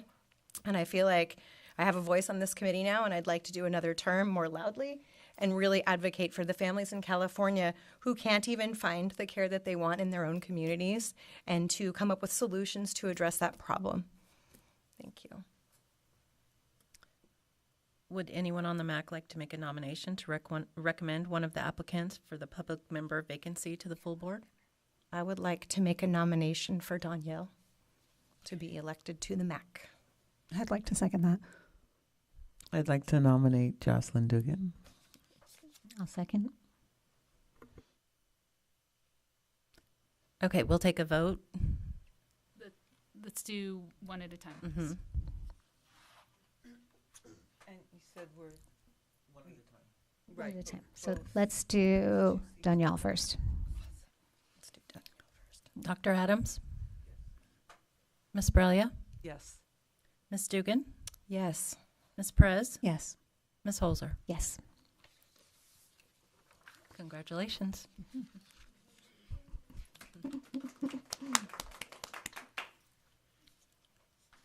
And then we have a nomination of Ms. Dugan.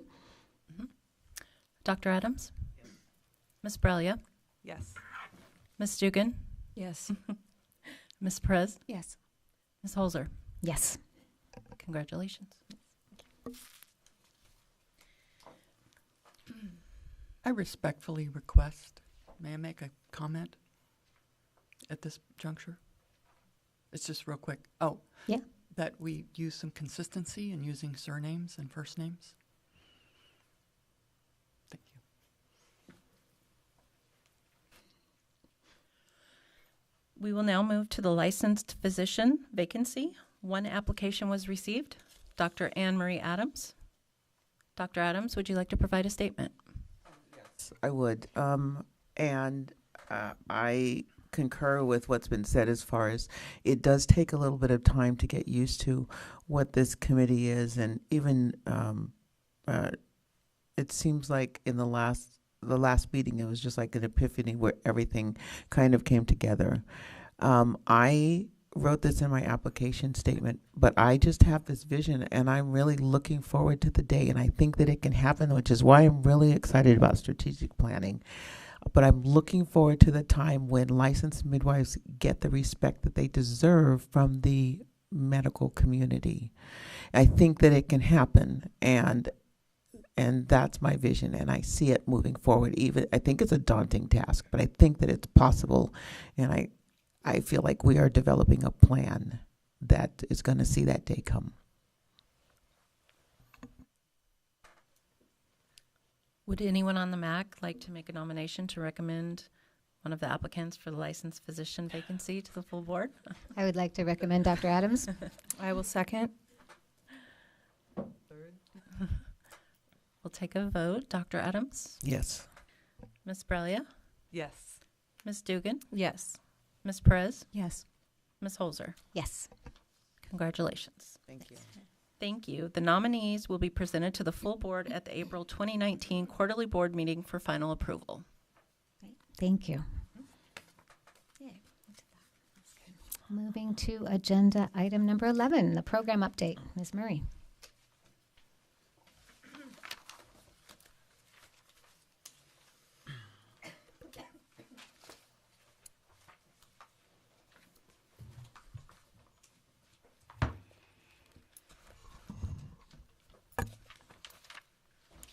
Hello. Hello? Okay. Please turn to tab 11A1 of the packet for the Midwifery Program licensing statistics.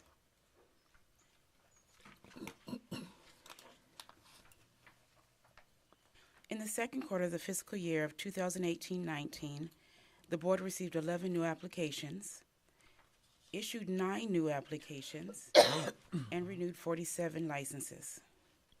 As of December 31st, 2018, there were 412 renewed and current midwife licenses. 11B1,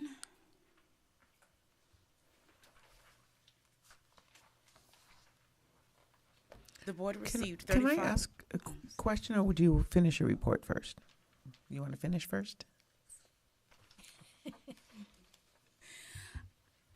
11B1, the board received 35 transfer of planned out-of-hospital delivery to hospital reporting forms for licensed midwives. If you'll turn to 11C1.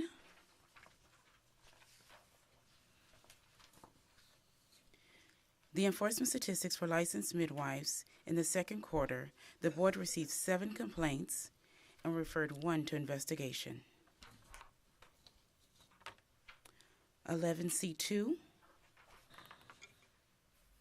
The board did not receive any complaints in the second quarter for unlicensed midwives.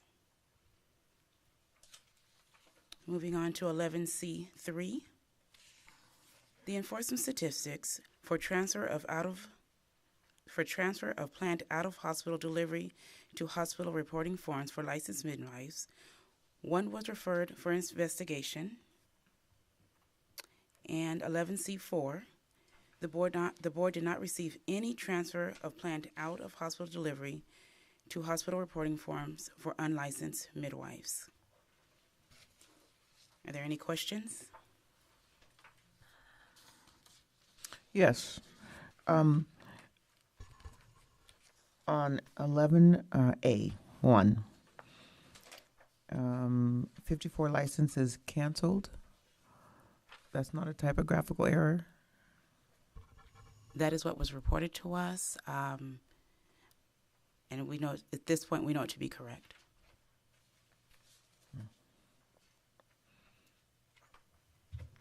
I just wanted to add that they're canceled because they have not been renewed as of 5 years. So then they are automatically canceled.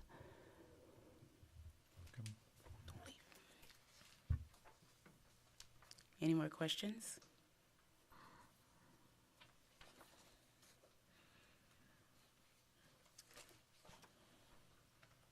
Again, there were no transfers, according to no report of any transfers of any planned out-of-hospital delivery in the state of California. I'm sorry, repeat that. Unlicensed midwives. Okay, thank you. Are you referring to the unlicensed midwives? I was. Yes, that's correct. Okay.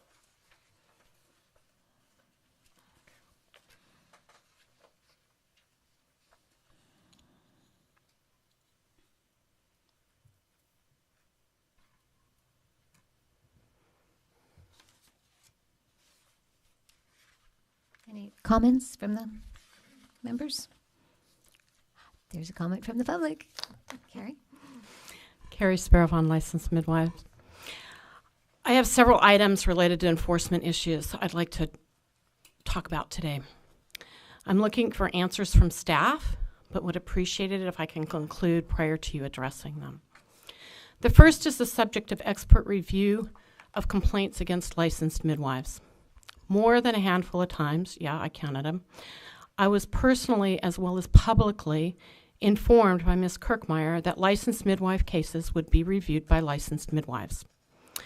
The materials available on the board's website regarding expert reviewers state in multiple places that, quote, the expert is a licensee with the pertinent education, training, and expertise to evaluate the specific standard of care issues raised by the complaint, and, quote, by a medical consultant in the same specialty, or, quote, expert reviewers in the appropriate specialty.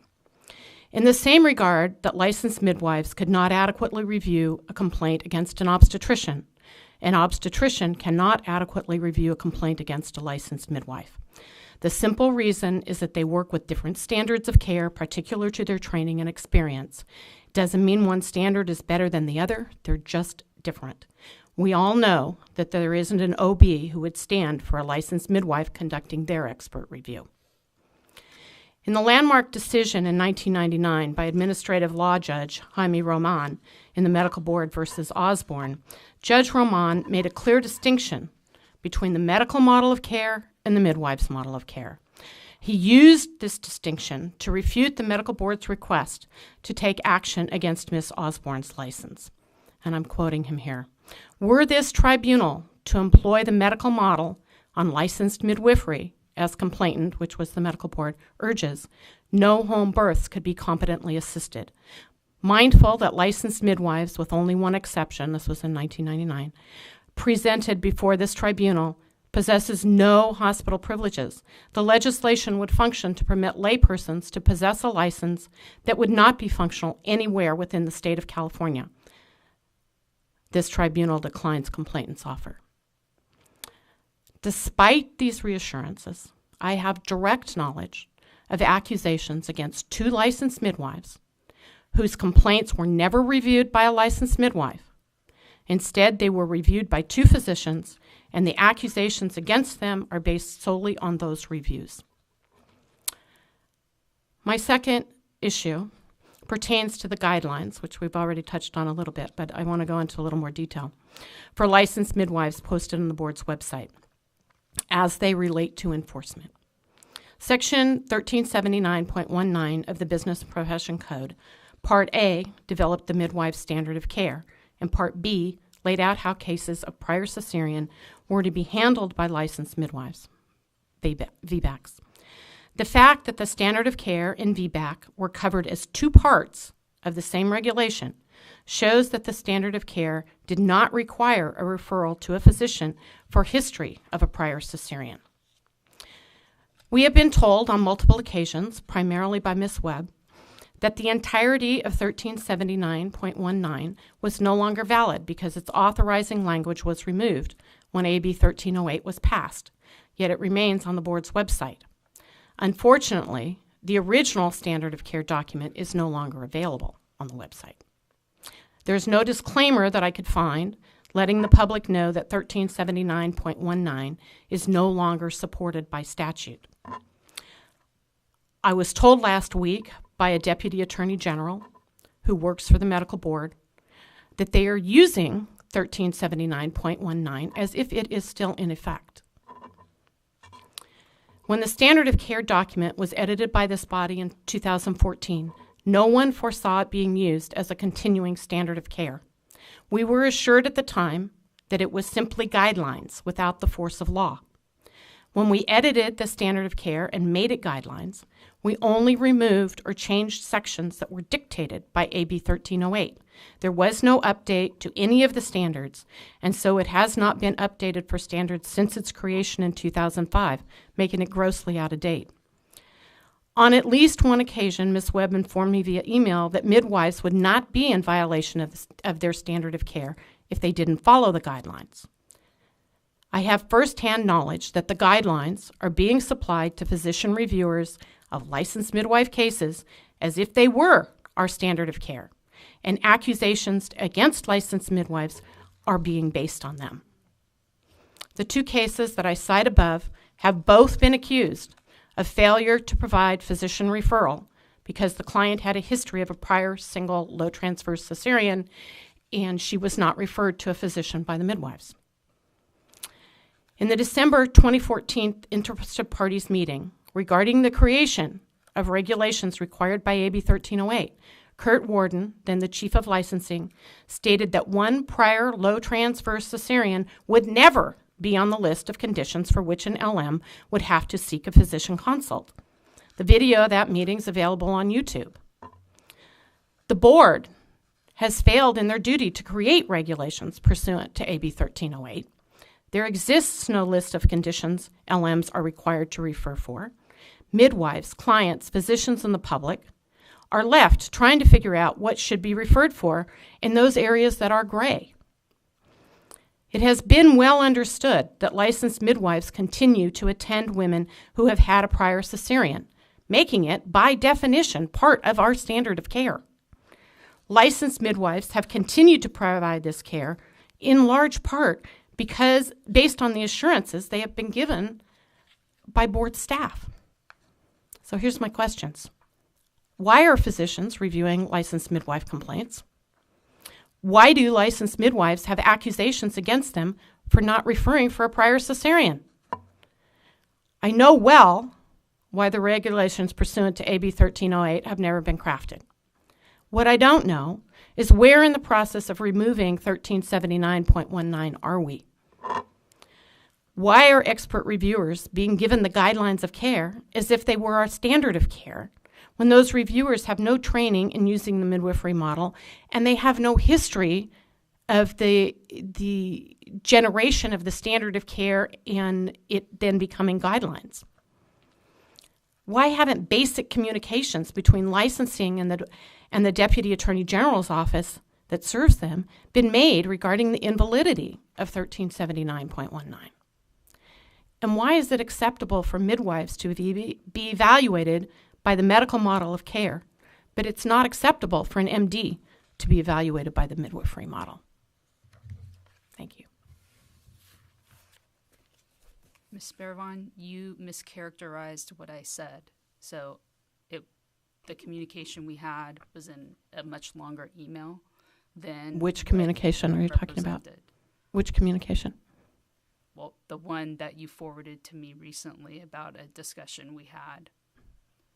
So are you talking about removing 1379? I don't appreciate you saying that I represented that a midwife wouldn't be in violation of the standard of care if he or she did not follow the guidelines. That isn't a recent email. It's a much you longer forwarded ago it to email. me again this week. Not intentionally. Okay. No, you said specifically that failure to follow the guidelines would not necessarily be a violation of the standard of care, that it had to be looked at. Necessarily makes a big difference to that statement. Okay, I'll give you that. Okay. The problem is it's very complicated. That when physicians are reviewing complaints against licensed midwives, they don't have the background. Well, Ms.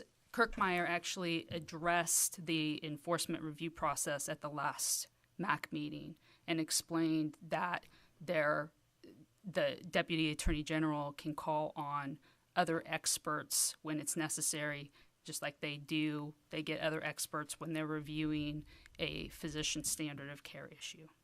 Would they ever hire a licensed midwife to review a physician standard of care issue? Would that ever happen? I can't speak to that. I can envision a possibility, but...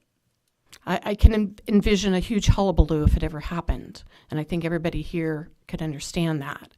The problem is that we have a medical model and we have a midwifery model, and there are intersections, but when you say that you might hire a physician to look at a complaint against a midwife, that puts midwives in a subordinate position, which they are not in. We are not required to have a physician supervisor. We have been assured on countless occasions that licensed midwife cases would be reviewed by licensed midwife. And this isn't even a case where a licensed midwife reviewed it and then they went to physicians. Well, it never got looked at by a licensed midwife. Why? I understand you're bringing this under the enforcement report. And again, Ms. Kirkmeyer did a whole presentation on the enforcement process at the last MAC meeting. Yeah, I watched that.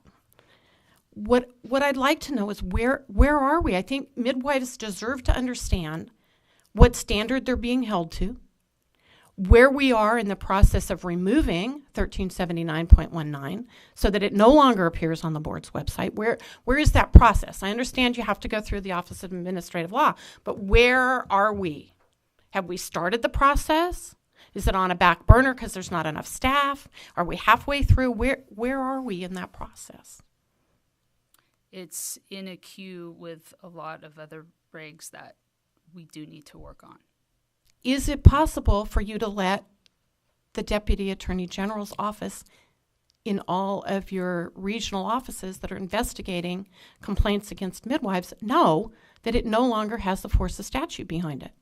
Can that be done?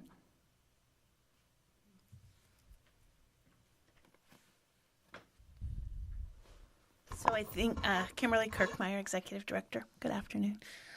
So what we can do is we'll take all your information back, Carrie, and we'll look at it, and we'll talk to the Attorney General's office and look into the issues that you've brought forward. Okay, thank you. I don't know if you can any longer get a copy of Judge Roman's decision. Yeah, we have it. It's a public document. No, I tried to get one from the office that he worked out of, and they told me they only archive them for 7 years. So if you want a copy, I have one. But it was a final decision on an action. There is a final decision, but there's also a lot of it was contained in his discourse. The final decision's only 2 pages, but so it would be the transcript. Is that? Well, I actually have a copy of his written report that he submitted in August of 1999, which really lays out his case for the separation between a midwife's model and a medical model, and that you can't judge one by the other. So we'll look for that. I'm sure we have it, but I'll go back and look for it. Okay. Yeah, because I couldn't get it directly. I was looking for a digital copy, and I couldn't get one. I'll look for it. Yeah. Thank you. Would you like me to digitally send you my questions? That would be great. Thank you. I think midwives deserve to know where they stand, and to see formal accusations against midwives because they didn't refer for a prior cesarean just doesn't fit with everything I've been told here. So, thank you. Thank you, Carrie.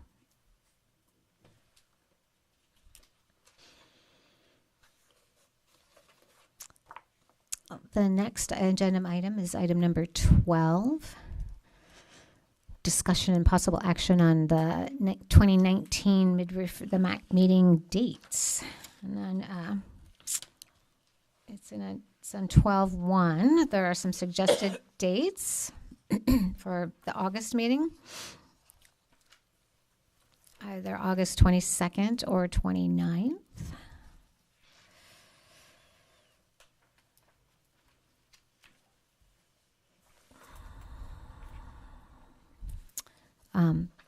Does anyone have comments about the dates, preferences? I have a preference for August 22nd.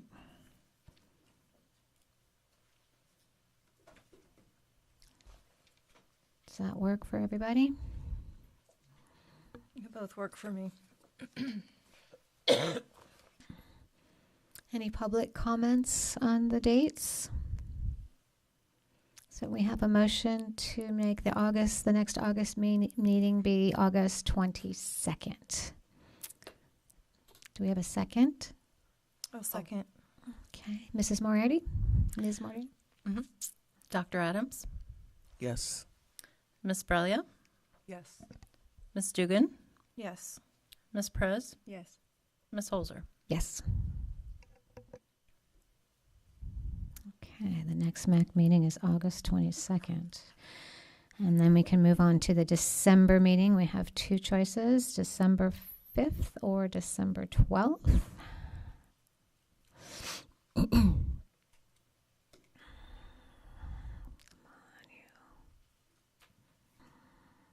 The 5th of that one works best for me.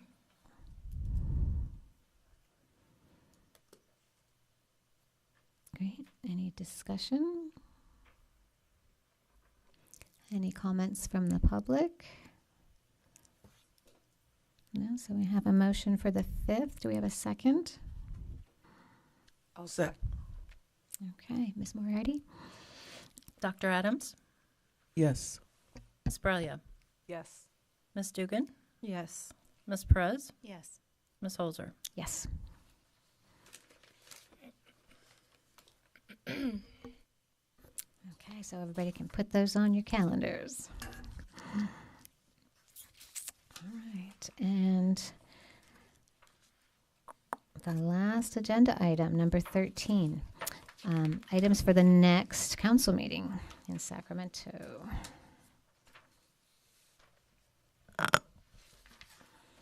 So we're going to put the idea of a strategic planning committee on the agenda, right?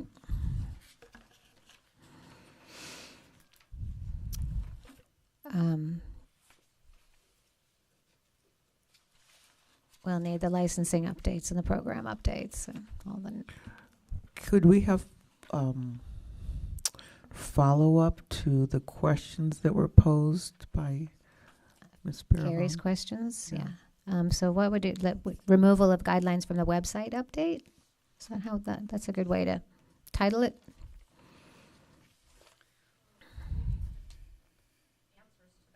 There you go. Answers to questions raised regarding guidelines at last meeting. It's not just guidelines, it's also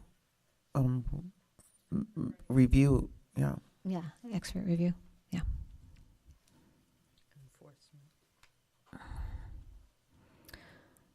Do we want to put revision of guidelines on the agenda? I would love to put revision of guidelines on the agenda. All right, let's put that on the agenda. And are we going to vote for a chair? Is that already on this agenda? I guess we need to do that. And vice chair. Yeah, a new chair and vice chair.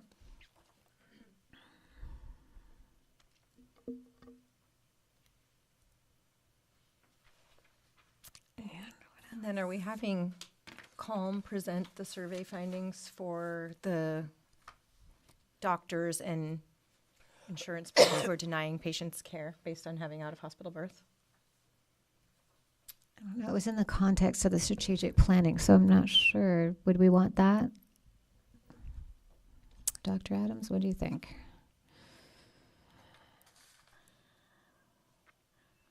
I think that's information that we could use. Sure. That'd be interesting, regardless, yeah.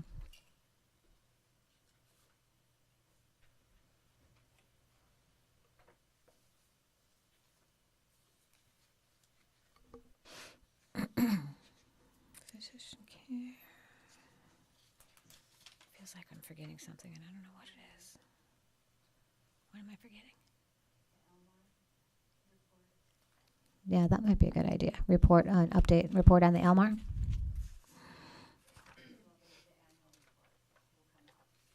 Will the annual report be ready then? It will be. Oh, great. So the annual report of the Elmar.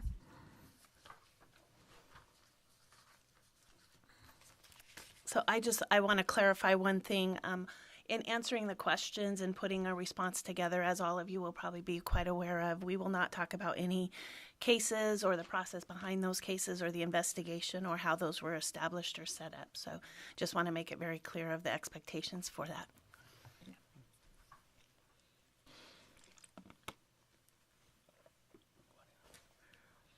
That's it, right?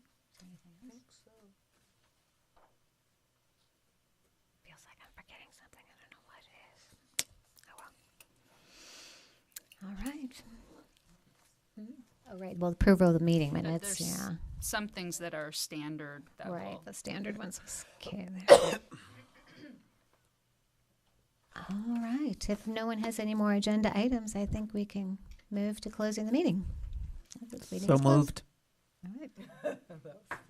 It's closed.